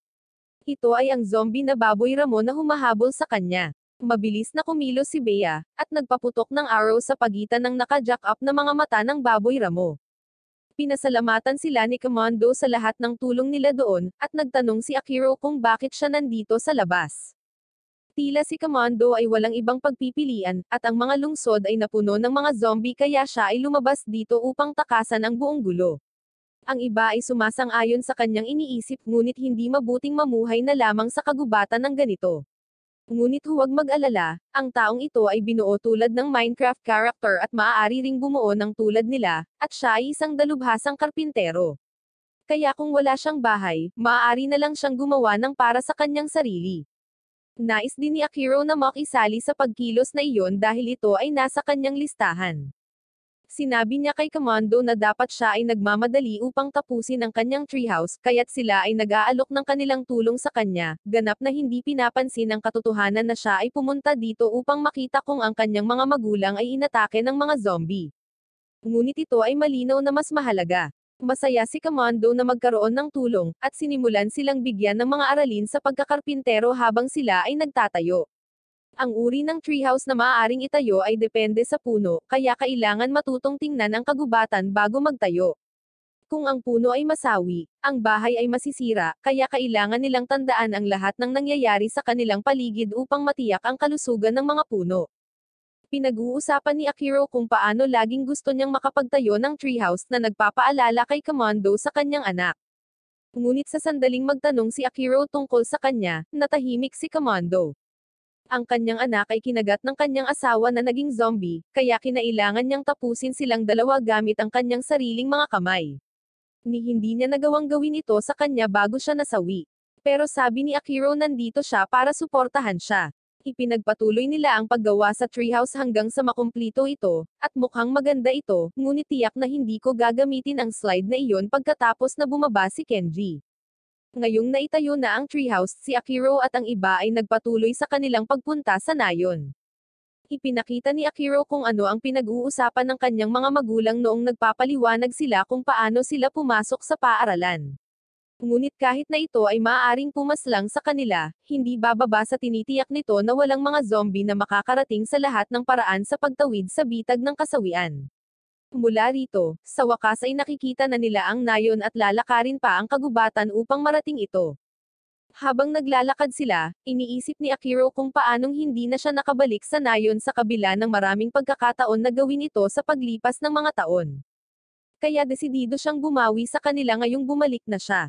Ngunit sa pagdating, wala silang nakitang tao, talagang walang tao. Kaya nag-aalala si Akiro na talagang pinaslang sila ng mga zombie. Kaya tumakbo siya sa paligid upang hanapin sila, at natagpuan ang lahat sa isang kubo na ginagawa ang lahat ng kasiyahang ito. Nadatnan niya ang nanay at tatay niya doon, at nagsimulang humingi ng tawad sa kanila dahil sa hindi pagtupad sa kanilang pangarap at hindi pagbisita sa loob ng 3 taon. Ngunit ayaw marinig ng kanyang ama ang anumang kalokohang iyon at hinampad siya sa ulo. Pagkatapos ay bumaling siya sa iba, at sinabing maaari silang manatili sa ilan sa mga bakanteng silid habang naririto sila. Pagkatapos ay tumungo siya sa bukid nang hindi man lang sinasabi sa kanila. Ang ina ni Akiro ay naghahanda ng pagkain para sa kanilang lahat gamit ang mga ligaw na halaman na mayroon sila sa lugar, at si Shizuka ay humanga sa kung gaano sila kasiya siya. Ang nayon ay medyo maliit at liblib, kaya sa panahon ng taglamig sila ay halos nahiwalay sa ibang bahagi ng mundo. Kaya nagtatanim sila ng malaking tipak ng kanilang sariling pagkain dito sa nayon. Nabalitaan ng mga tao mula sa lungsod na magiging ligtas ang Gamma, ngunit muli, ang mga tao na patuloy na nagtatago na sila ay nakagat ay nasaraan ng loob, at kinailangan nilang isara ang lagusan upang pigilan ang pagkalat. Ngunit para sa mga hindi nahawa ang tao na ligtas na nakarating sa nayon, naninirahan sila sa mga ekstrang bahay na mayroon sila rito. But that aside, may misyon pa rin si Akiro na tulungan ang nanay at tatay niya para makabawi sa panahong hindi niya sila nakasama. Kaya't nagsimula siya sa kanyang ina sa pamamagitan ng pagtulong sa kanya sa paghuhugas ng pinggan, at paggawa ng maraming bagay para sa kanya, ngunit sinabi niya sa kanya na ayos lang at dapat lang niyang hayaan siyang gawin ang kanyang gawain. Kahit hindi siya makatulong kay nanay, matutulungan pa rin niya si tatay sa bukid. Habang nasa labas, tahimik silang nagtatrabaho, ngunit ang katahimikan ay medyo masyadong awkward para kay Akiro. Kaya sinubukan niyang makipag-usap sa kanyang ama. Gayunpaman, hindi siya masyadong mahilig magsalita at nagbibigay ng maikli at nakakainip na mga sagot. Nabalisa si Akiro dahil gusto niyang mapasaya ang kanyang mga magulang, pero at the same time, hindi siya susuko. Kinagabihan, nakita namin ang kanyang ama na nagsimulang umubo ng dugo, at malinaw na hindi ito magandang senyales. Ngunit itinago niya ang katotohanan ito kay Akiro na kumikilos na parang ayos lang ang kanyang ginagawa. Naglalakad sila pauwi kapag nakasalubong nila ang ilang taong nagmula sa lungsod, at sinasabi ni Akiro na nakita na sila noon. Ang mga taong iyon ay pumunta sa tunnel na may mga zombie at walang pinakamahusay na intensyon. Ang leader ay ang iyong karaniwang talunan, marahil kahit na higit sa karaniwan pagdating sa pagiging isang talunan. Kaya para sa kanya, sa sandaling gumuho ang mundo, hindi na siya maaaring maging mas masaya dahil nangangahulugan iyon na hindi na niya kailangang sumunod sa anumang mga patakaran. Kaya kung gagawin niya ang unang bagay na gagawin ng hardcore smoker sa sitwasyong ito, ninanakawan niya ang isang tindahan. Ngunit doon siya nakahanap ng isang buong grupo ng mga talunan, na dapat nagkaroon ng isang kaganapan na kawili-wili. Kaya bumuo sila ng isang grupo na kahanay sa 100 bagay ni Akiro na gusto niyang gawin bago maging isang zombie, ngunit ito ay criminal edition. Kinabukasan, nakita namin si Akiro na sumusubok ng bago, habang inaayos ng mga babae ang kanyang buhok para bigyan siya ng tingin na iniisip ng karamihan sa mga lalaki kung kaya ba nila, mga dreadlocks. Nang maglaon, nakita namin silang lahat na nagte-tea break at nalaman na ang babae na gumawa ng dreadlocks ni Akiro ay talagang isang espesyalista pagdating dito, dahil siya ay nagtrabaho sa isang hair salon sa loob ng mahigit 10 taon. Kaya nang marinig niya na gustong subukan ni Akiro ang mga ito, gusto niyang tulungan siya. Kasama sa 2 pang babae ang isa na nagtuturo sa kolehiyo sa Tokyo, at ang isa ay isang profesional na makeup artist para sa mga pelikula. Naiintriga si Akiro na nagtrabaho siya sa mga pelikula at nagtanong kung para saan siya nag-makeup. Kaya ipinakita niya sa kanya ang isang poster para sa isang pelikula na tinatawag na Song of the Dead. Nakita na ito ni Akiro dati pero hindi niya alam na kinukunan ito sa Japan.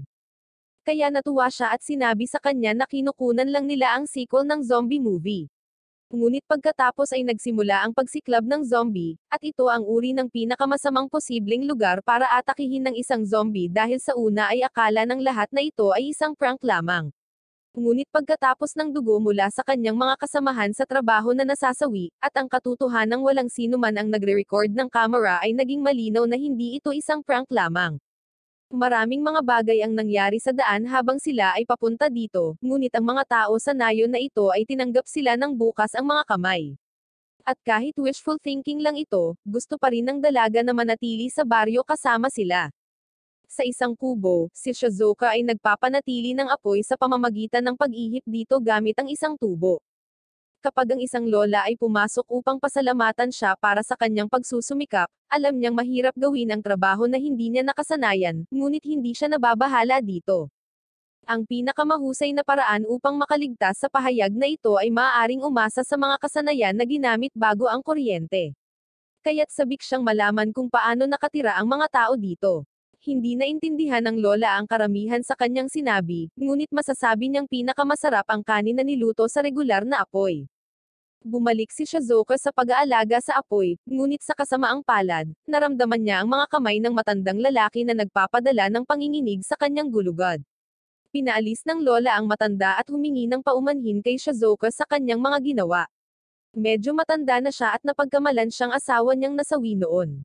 At kahit na siya ay maaaring mukhang isang matandang nalilito ngayon, siya ay talagang isa sa mga pinakamahusay na mangangaso ng nayon. Pagkatapos, pumasok ang isang lalaki at tinanong ang lola kung mayroon siyang natitirang bandage dahil talagang nasugatan niya ang kanyang kamay, habang siya ay nagpuputol ng dayami gamit ang kanyang karit. Kaya pumunta siya upang tumulong, ngunit binalaan sila ni Shizuka na huwag itali ang sugat ng masyadong mahigpit dahil may panganib na magdulot ng necrosis sa tissue. Nagbibigay din siya sa kanya ng mga talagang kapaki-pakinabang na tip na makakatulong sa paghinto ng pagdurugo na humahantong sa pagpapalagay na siya ay isang doktor. Gayunpaman, tinatanggihan ni Shizuka ang pagiging isang aktwal na doktor, gusto lang niyang maging isa noong bata pa siya, kaya nagbasa siya tungkol sa medisina. Ngunit hindi iyon nagbabago ng kanilang isip, at habang parami ng parami ang mga tao na lumalapit sa kanya para humingi ng tulong, siya na ngayon ang default na doktor ng nayon.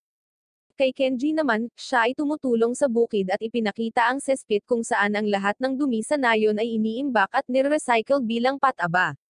Sa Japan, maraming sustansya ng lupa ang natangay ng ulan, kaya masaya silang magkaroon ng paraan para mapunan ang mga nawawalang sustansya. Sabi rin nila, kapag sumabak ka sa cesspit, mauuna ka sa buhay, pero hindi payag si Kenji na alamin kung totoo ito or hindi. Napansin niya ang isang babae na nakaupo mag-isa, hinahaplos ang kanyang aso, at tinanong kung sino siya.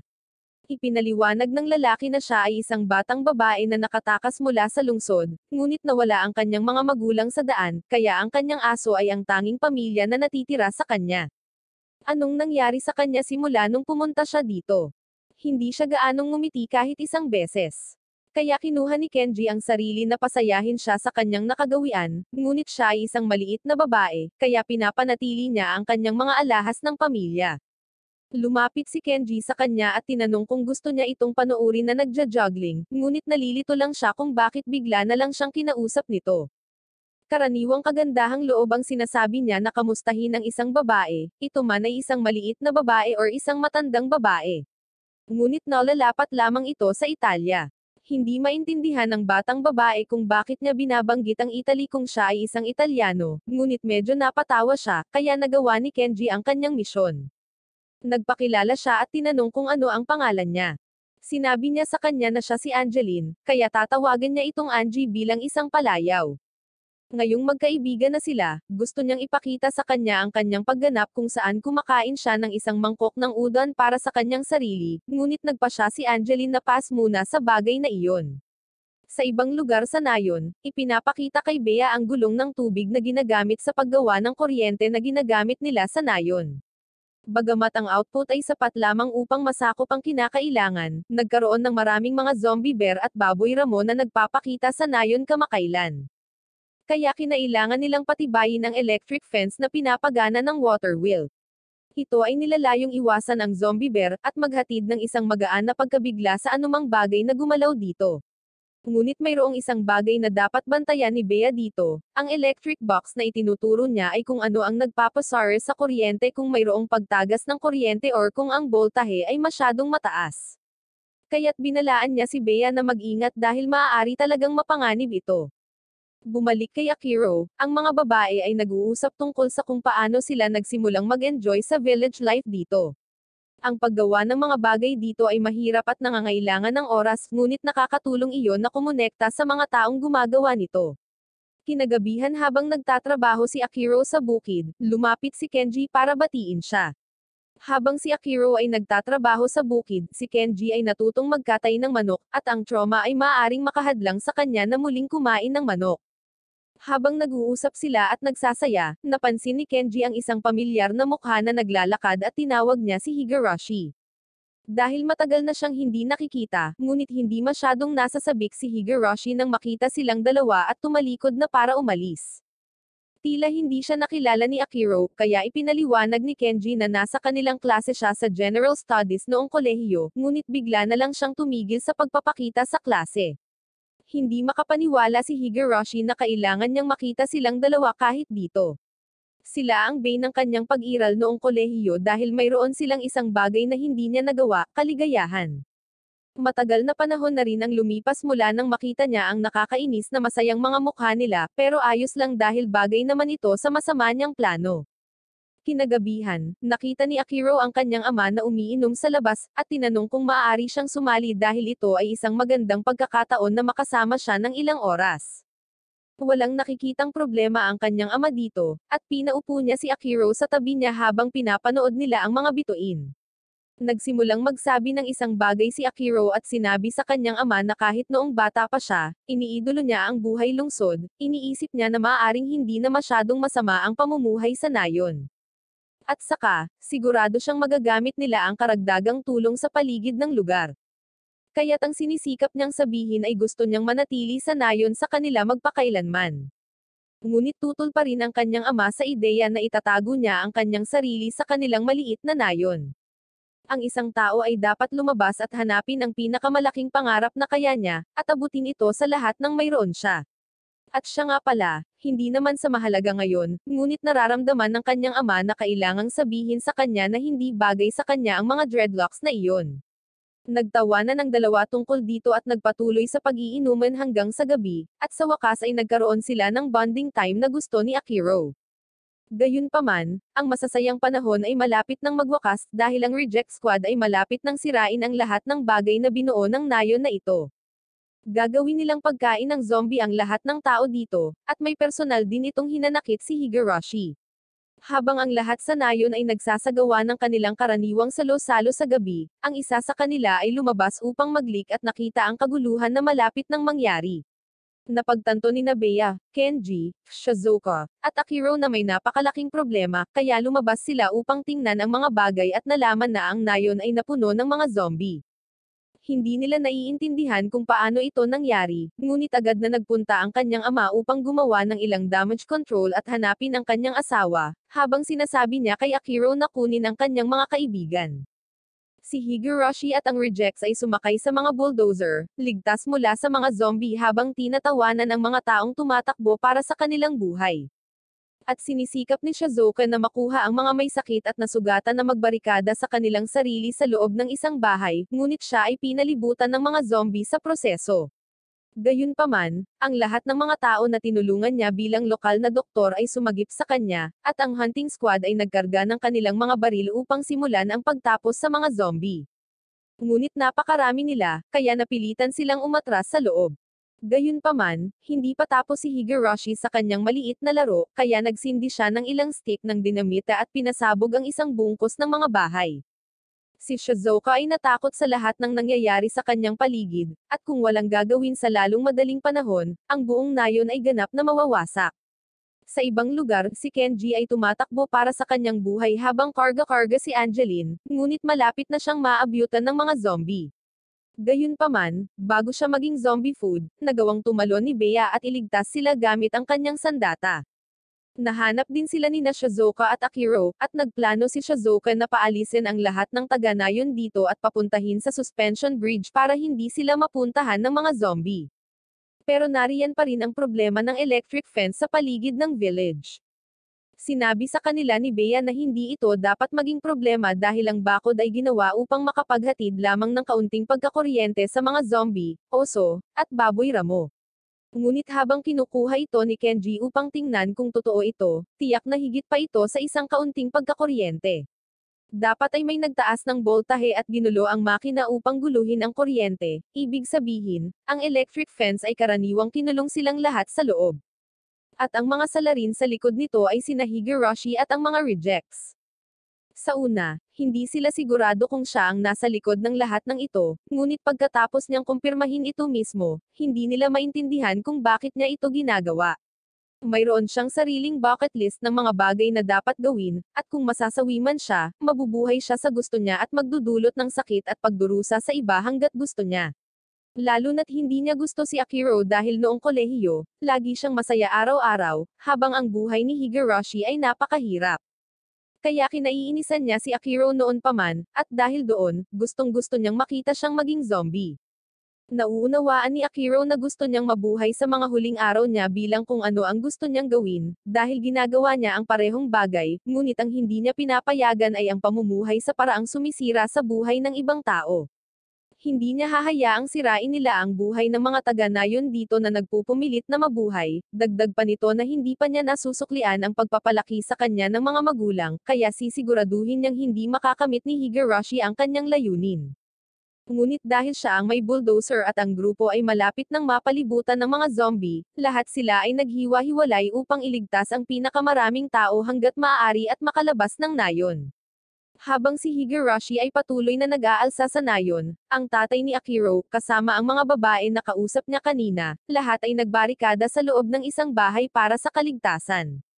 Ngunit tila naabutan na rin siya ng sakit ng tatay ni Akiro nang bumagsak siya sa lupa, ngunit sinabing ayos lang siya. Samantala, si Akiro ay papunta sa kanila habang inaatake ang mga zombie gamit ang mahabang stick. Sa ibang lugar, si Angeline ay tumatakbo sa paligid upang hanapin ang kanyang aso na si Charo, at nakita niya itong gumagawa ng mga bagay na kadudad-ang sa isang manok.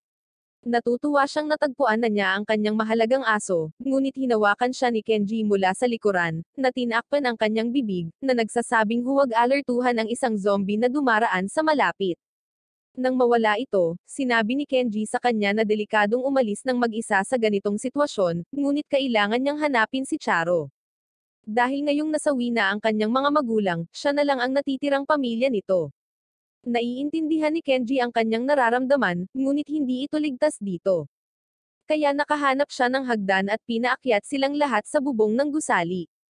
Dahil ang mga zombie ay hindi makakaakyat dito, gayunpaman, habang ang mga zombie ay maaaring walang mga function sa katawan upang umakyat sa isang hagdan, ang taong ito mula sa reject squad ay talagang mayroon. Kaya nakaakyat na siya sa bubong, at balak niyang itulak si Kenji at ang babae sa sahig para kainin sila ng mga zombie. Tulad ng masasabi mo sa pamamagitan ng pagtingin sa kanyang hindi kaaya-aya na mukha, ang kanyang buhay ay kakilekilabot bago ang apocalypse na ito, kaya nais niyang pahirapan sila sa parehong sakit na naranasan niya, kahit na wala silang kinalaman dito. Ginagamit niya ang kanyang stick para itulak pababa ng bubong si Kenji. Samantala, papunta na si Bea para ihinto ang water wheel kaya tumigil sa paggana ang electric fence. Gayunpaman, ang kanyang magiting na pagtatangka ay nabigo sa pamamagitan ng reject number 2 na bumangga ng isang tractor sa kabayo na kanyang sinasakyan. At bagamat tila hindi kapani-pani walang isip na hamanin ng isang babaeng Aleman na nakitang kayang hatiin ang mga zombie sa kalahati sa isang indayog, ang reject ay dumating na handa na may chainsaw at pinutol ang mahabang sandata sa kalahati, gamit ang mga kasanayan ng 2 beses na pambansang fencing champion noong middle school, na kung saan ay nagkataon din, nang sumikat ang kanyang buhay. Binunot ni Bea ang kanyang espada at naghanda para sa malubhang labanan dahil maaaring ito ay isang labanan hanggang kasawian.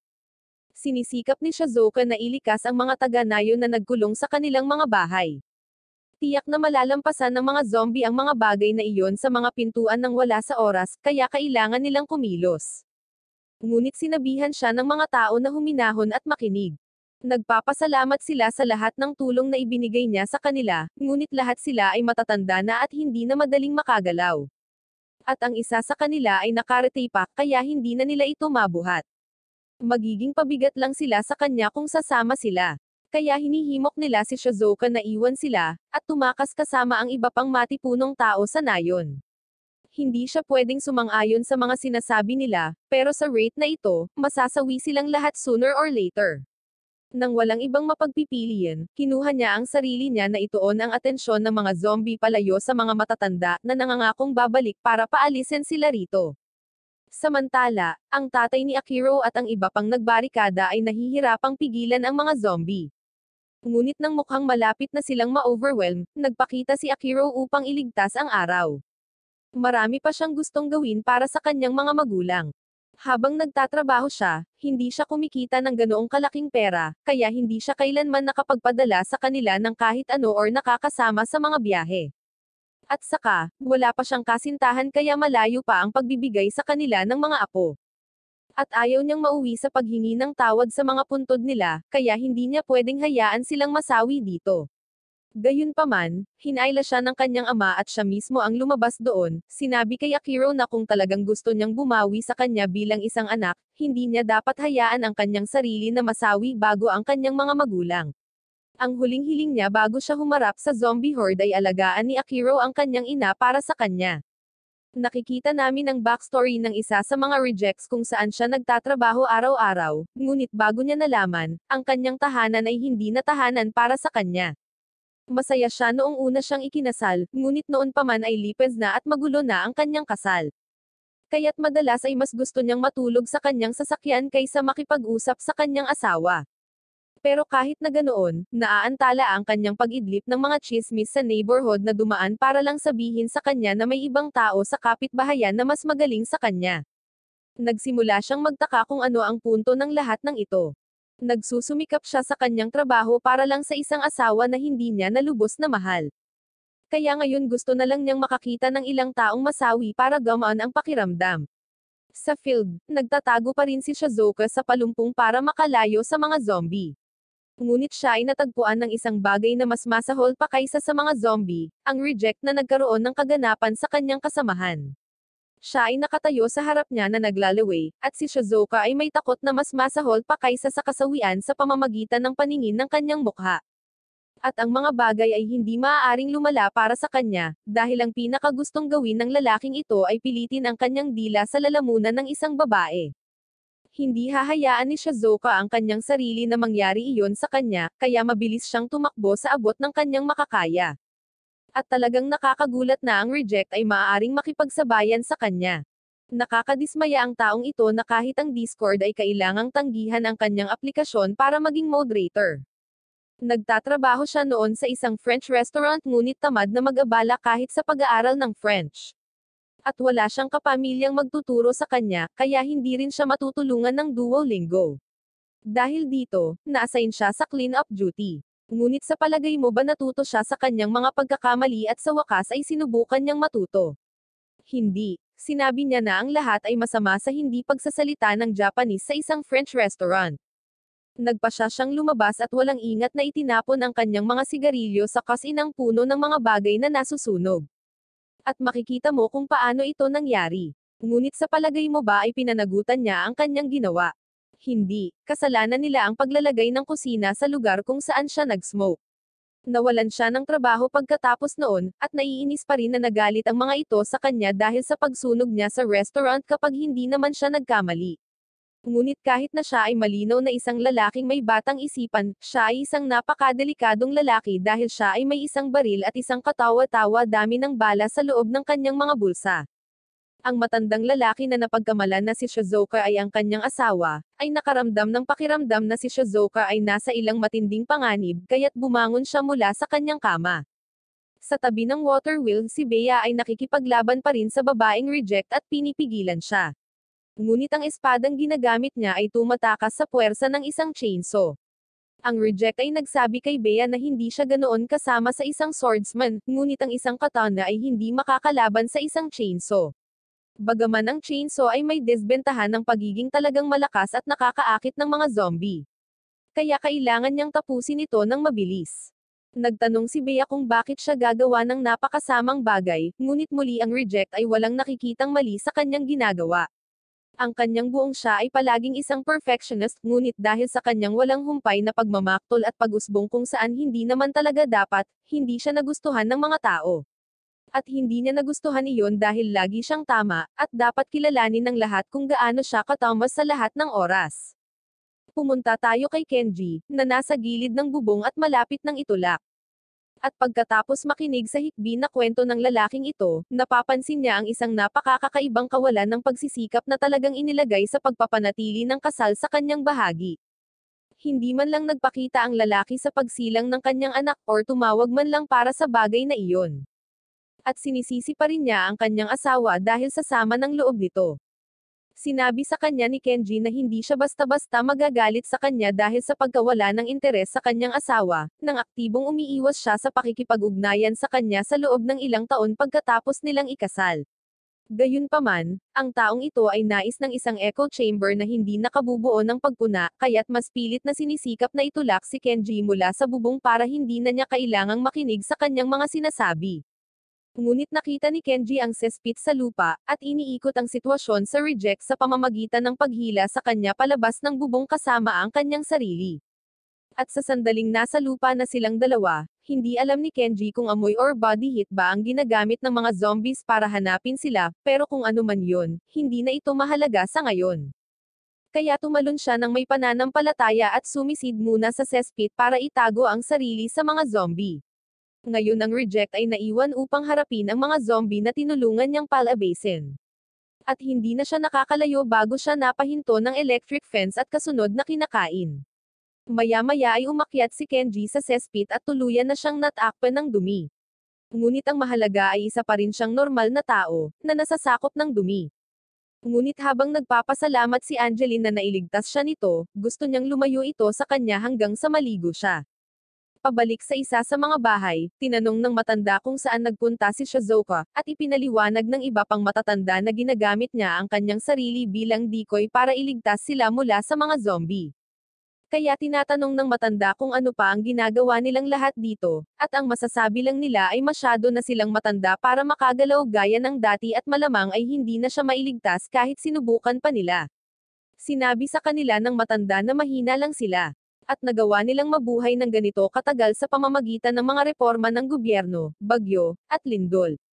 Kaya sino ang nagmamalasakit sa isang maliit na pahayag ng zombie? Malapit nang madungisan ni Shizuka ang kanyang lalamunan sa pagtutok ng baril, ngunit bago namin makita ang isang bagay na hindi namin gusto, ang matandang lalaki ay nagpaputok ng isang putok na nagpatalsak ng baril mula sa kamay ng reject na may masamang tingin sa kanyang mukha. At dahil dinosormahan siya, binibigyan siya ng iba pang matatandang tao ng pag-atake na nararapat sa kanya dahil sa paghabol sa kanilang Shizuka. Sa pagtatapos ni Bea, malinaw na walang patutunguhan ang isang argumento laban sa isang taong naniniwala na sila lang ang maaaring tama. Kaya, ipinaalam ni Bea sa kanya na ang tamang paraan ng paggawa ng isang bagay ay subjective. Maaring magkaroon ng iba't ibang opinyon ang iba't ibang tao, at ang iyong opinyon ay iba sa iba. Sa halip na ipagpatuloy ang pakikipaglaban sa kanya, sinasamantala niya ang mga zombie na humahabol sa kanya at umakyat sa water wheel, dahilan upang sundan siya ng mga zombie at sirain ang water wheel sa proseso. Tuluyan nang nabasag ang isipan ng babae sa kakaisip na tinalo siya ni Bea, at mahina siya at hindi iyon kaya ng utak niya.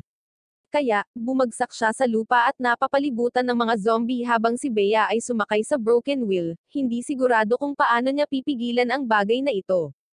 Sa wakas, ang tatay ni Akiro ay nakaharap sa mga zombie sa lugar ni Akiro, at makikita natin kung saan kumukuha ng lakas si Akiro sa pamamagitan ng kung paano siya gumagalaw. Ngunit ang kanyang katawan ay hindi tulad ng dati, at siya ay bumagsak sa lupa bilang resulta ng kanyang sakit. Kaya, mukhang ito na ang dulo ng buhay para sa kanya. Gayunpaman, bago siya makain, nagpakita si Higurashi at hinayla siya sa ligtas na lugar. Para lang agad tumalikod at magbanta na ipapakain sa mga zombie ang tatay ni Akiro, maliban na lang kung lalabas siya rito at hahayaan ang sarili na ma-zombified. Ang buhay ni Higurashi ay sumikat sa lahat ng paraan pabalik sa preschool kapag siya ay dating talagang masaya. Ngunit sa paglipas ng mga taon at siya ay pumasok sa middle school, unti-unti siyang nagsimulang lumayo sa kanyang grupo ng kaibigan habang ang kanyang mga introvert na tendensya ay nagsimulang umunlad. Sa pagtatapos ng 3 taon sa middle school, napalipan niya ang buong oras ng hindi nakikipag-usap sa isang tao sa kanyang klase. Pagdating sa high school, sinubukan niyang baguhin ang kanyang sarili para sa mas maging mahusay, sa pamamagitan ng paggawa ng mga bagay upang maging mas kawili-wili ang kanyang sarili. Ngunit wala sa mga iyon ang talagang gumana para sa kanya dahil nanatili siyang pareho, mahiyain, at walang patutunguhan na weirdo. Tapos isang araw, naglalakad siya sa campus at nakita niya si Akiro na nagsasaya, at personal niyang dinamdam iyon. Kaya heto tayo kay Higurashi na bihag ang ama ni Akiro, maliban na lang kung magpapakasawi siya sa pamamagitan ng zombification sa loob ng bahay. Hindi pwedeng umupo na lang si Akiro at hayaang mapaslang ang kanyang ama, ngunit kasabay nito, sinisigawan siya ng kanyang ama na huwag maglakas loob na buksan ang pintong iyon. Kung bubuksan niya ang pintong iyon at ilagay sa panganib ang kanyang ina, at pagkatapos ay pipilitin siyang panoorin ang sarili niyang anak na pinaslang, hindi na siya magiging anak niya. Ayaw pa rin hayaan ni Akiro na masawi ang kanyang ama, ngunit sinabi sa kanya ng kanyang ama na wala na rin siyang gaanong oras na natitira. Mayroon siyang isa sa mga masasamang sakit sa kanyang katawan, at sa kasalukuyang kalagayan ng mundo, ang paghahanap ng doktor na gagamot sa kanya ay magiging imposible, kaya huli na ang lahat para sa kanya. Ayaw tanggapin ito ni Akiro at sinabing baka swertehin sila, at makahanap ng doktor kung hahanapin nila ito at baka mabuo bukas ang bakuna para sa zombie virus para sa lahat ng nalalaman nila. Kaya't hindi sila maaaring mawalan ng pag-asa sa ganitong bilis. Hindi niya kailanman maipapakita ang kanyang pasasalamat sa kanyang mga magulang, ngunit sinabi sa kanya ng kanyang ama na mamuhay sa kanyang buhay upang tulungan ang sangkatauhan, sa pamamagitan ng paggawa ng anumang magagawa niya. Ganyan niya kayang suklian ang mga ito kahit wala na sila, dahil wala nang makakapagpasaya sa kanila kundi ang tumingin sa ibaba mula sa langit at makita siyang namumuhay sa pinakamainam na posible. Nagsisimulang mag-flashback si Akiro tungkol sa lahat ng nangyari simula noong dumating siya rito, at sa labas, naiinip na si Higurashi dahil hindi pa niya nabubuksan ang pinto kahit na lumipas na ang mahabang panahon. Iniisip niya na baka sumuko na si Akiro sa pagliligtas sa kanyang ama dahil masasawi pa rin siya. Pero bigla na lang bumukas ang pinto kaya napukaw ang atensyon ng mga zombie, at nagtungo sa kanila sa loob ng bahay. Rinag na ang sigaw at saka lumabas ng bahay si Akiro na ikinatawa ni Higurashi, dahil sa wakas nagawa na niya ang gusto niya at ginawang zombie si Akiro. Ngayon ay hindi na maaaring maging masaya si Akiro or gawin ang alinman sa mga bagay na gusto niyang gawin dahil sa kanyang zombification, at sinisigurado ni Higurashi na natatawa siya mismo sa mukha niyang zombie. Ngunit sa isang pagliko ng mga kaganapan, si Akiro ay hindi talaga isang zombie at hinayla si Higurashi mula sa bulldozer at bumagsak sa lupa. Hindi maintindihan ni Higurashi kung paano pa rin naiisip ni Akiro ang makatwirang pag-iisip ngayon, ngunit iyon ay dahil nakaisip siya ng isang plano kanina upang dayin si Higurashi. Humingi siya ng tulong sa iba at pinamukha sa kanya ng zombie makeup artist na parang zombie siya. At ang susunod na bahagi ng plano ay gawin itong parang nakagat si Akiro sa pamamagitan ng pagpapapasok sa mga zombie, ngunit bago pa talaga magawa ng mga zombie ang anumang bagay sa kanya, ang mga babae ay dumaan mula sa likod at tinapos ang mga zombie. Nakahinga ng maluwag si Akiro ngayong tapos na ang mapanganib na bahagi, at ang lahat ay nakasalalay sa kanyang kakayahan sa pag-arte mula rito. Gaya ng nakita na natin, nahulog si Higurashi dito at naiwan siyang naguguluhan habang sinusuri ni Akiro at ng iba pa ang kanyang ama. Hindi siya makapaniwalang nabigo ang kanyang plano at iniiyakan niya ito, kaya nilinggan siya ni Akiro at tinanong kung ano ang gusto niyang magawa sa paggawa nito. Sumigaw si Higurashi kung gusto niyang gawin ang lahat ng gusto niya, masama bang magsaya siya kahit minsan. Pero kahit na iyon ang kanyang sinasabi, ipinunto ni Akiro na kahit na sa tingin niya ay natupad niya ang kanyang layunin, hindi siya mukhang nagsasaya. Nagsisimulang sumigaw muli si Higurashi na syempre nagsasaya siya, ngunit pagkatapos ay nagsimula siyang mag-flashback sa huling pagkakataon na talagang nagsaya siya, noong siya ay bata pa. Gayunpaman, sa lahat ng dati niyang pag-iingay at pagka-distract sa kanya ng kanyang pagbabalik tanaw, hindi niya napansin na may zombie na nakapuslit sa kanya, at sa oras na mapansin niya iyon, huli na at nakagat na siya. Si Higurashi ay napupunta sa isang siklab ng galit dahil siya ay magiging zombie, sa pamamagitan ng isang kagat na iyon at nagsimulang umiyak. Ang iba ay gustong umalis dahil mas maraming zombie ang papunta rito, ngunit nanatili si Akiro at tinanong si Higurashi kung ano ang nasa kanyang aktwal na bucket list, ano ba talaga ang gusto niyang gawin. Ito ay nagpapadala sa kanya sa isa pang flashback kung saan nakikita niya ang kanyang sarili sa tabi ng pool na nagsasaya, at napagtanto niya na ang gusto lang niya ay magsaya kasama ang kanyang mga kaibigan sa pool. Sinabi sa kanya ni Akiro kung iyon lang ang gusto niya noon ay hiniling na lang sana iyon sa kanya. Nakikita namin ang isa pang flashback ng sandaling kinasusuklaman ni Higurashi si Akiro, at habang abala si Akiro sa kasiyahan, napansin niya si Higurashi na nakatayo sa likuran at pinapanood sila. Kaya't lumapit siya sa kanya at tinanong kung gusto niyang sumama sa kanila, ngunit sa halip na tanggapin siya sa alok, tumakas lang si Higurashi. Kung nabanggit niya ang gusto niya ng mas maaga, maaari silang lahat ay na maging magkaibigan at matupad ang gusto nito. Ngunit sa mga bagay-bagay, ipinangako niya na kung sakaling maging zombie siya, babalik siya at makisaya sa kanya sa isang pool. Umiiyak at yamakap si Higurashi sa kanyang balikat, napagtanto ang mga pagkakamaling nagawa niya, ngunit sa mabilis na pag-usad ng kanyang zombification, itinulak niya si Akiro palayo at tumakbo paalis bago siya naging full zombie at atakihin sila. Si Akiro at ang iba ay umalis upang isagawa ang kanilang plano na tumakas sa nayon at itigil ang bakod ng kuryente, dahil wala pa rin silang paraan upang malagpasan ito. Nakipagkita sa kanya sina Kenji at Angeline, ngunit halos hindi makilala ni Akiro si Kenji dahil sa dumi sa kanyang katawan. Si Shizuka at ang iba pang mga taga-nayon ay sumama na rin sa kanila, ngunit sa lahat ng naririto, ang mga zombie ay unti-unting lumalapit sa kanilang lokasyon at malapit na silang mapalibutan. Ngunit wala pa rin silang paraan para makatakas. Sa kabutihang palad, nakita nila si Bea na gumugulong, at wala pa ring paraan upang bumaba mula sa gulong. Kaya naisip niya na dumiretso na lang sa bakod. Sinabihan ni Akiro ang lahat na umatras para sa kanilang kaligtasan, at sa sandaling makaalis na silang lahat, humampun si Bea sa dingding gamit ang gulong, at lahat sila ay tumakbo para dito sa kagubatan. Ngunit nang makarating sila sa suspension bridge na tanging daan palabas ng nayon, nalaman nilang nahulog na ito. Wala na sila sa mga pagpipilian dahil ito lang ang ibang paraan sa loob or labas ng nayon. Ngunit kung suswertehin, nagkataong naroon si Commando sa lugar upang tingnan kung ano ang lahat ng kaguluhan, at nalaman na nahulog ang Gamma Bridge. Kaya't ginawa niya ang mga ito ng bago sa lalong madaling panahon, at sa tamang panahon dahil papalapit na ang mga zombie.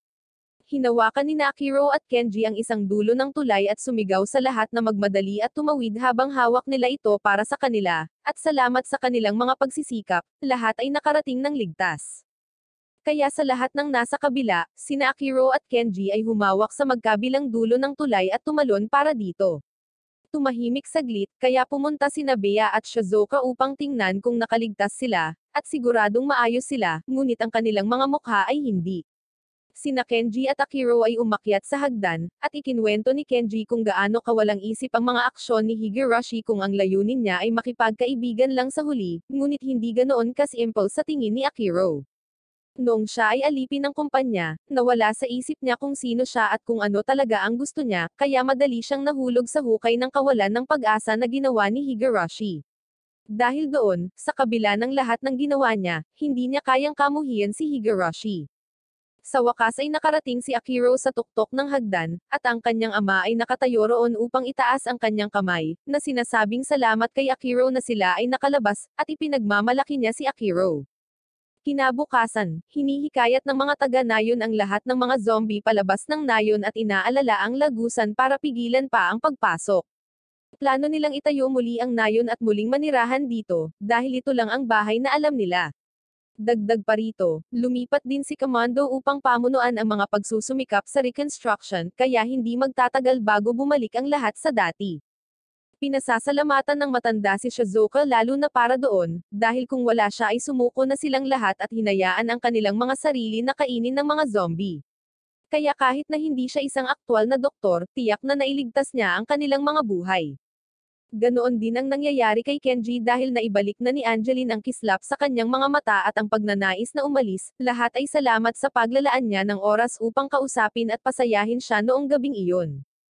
Binabantayan ni Akiro ang kanyang ama, habang natutulog siya nang pumasok ang kanyang ina at sinabi sa kanya na hinding-hindi ito aaminin ng kanyang ama ngunit nag-alala siya kay Akiro, at nagtatanong kung may natanggap na ba silang salita mula sa kanya. Tumawa si Akiro at sinabing sino man ay mag-aalala kapag ang mundo ay nasa estado sa ngayon, ngunit hindi ito dahil sa paglaganap ng zombie na nag-aalala siya tungkol sa kanya, at simula ito noong araw na umalis siya sa Nayon 3 taon na ang nakakaraan. Napagtanto ni Akiro kung ano ang maaaring naramdaman niya sa kanyang ama sa pamamagitan ng hindi kailanman pagdalaw, or pagpapadala ng mga postcard. Kaya habang lumuluha ang mga mata, ipinangako niya sa natutulog na ama na kung may nangyari sa kanya, sisiguraduhin niyang si nanay at ang nayon ang mag-aalaga sa kanya. Sa wakas ay naisipan ni Akiro na tanungin ang kanyang ina kung anong sakit ang mayroon ang kanyang ama, at nalaman niyang ito ay almoranas, hindi ang kanyang inaasahan. Iniisip ko na ito ay sobrang malubhang karamdaman, ngunit hindi, ito ay almoranas lamang. Gayunpaman, hindi dapat basta-basta ang almoranas, ngunit sa tuwing susubukan ng kanyang ina na kumbinsihin ang kanyang ama na magpa-opera para dito, palagi siyang tumatanggi upang pumunta sa doktor. Kung iyan ang kaso na ang kanyang ama ay hindi pa masasawi sa lalong madaling panahon gaya ng kanyang iniisip, sinabi ni Akiro na maaaring ito na ang oras upang umalis sa nayon. Isinasapuso ang mga salita ng ama niya, nais niyang makamit ang pinakamalaking pangarap na makahanap siya ng lunas mula sa zombie virus, at iligtas ang mundo pagkatapos ay pilitin ang kanyang ama na magpa-opera sa Almoranas. Nagising ang tatay ni Akiro at nabalitaan niyang plano ni Akiro na iligtas ang mundo, at suportado niya ito. Opisyal itong idinagdag ni Akiro sa listahan at tinanong ang iba kung mayroon din silang gustong idagdag dito, kaya lahat sila ay nagpapalipas ng gabi sa pag-uusap tungkol sa mga bagay na gusto nilang gawin sa isang punto.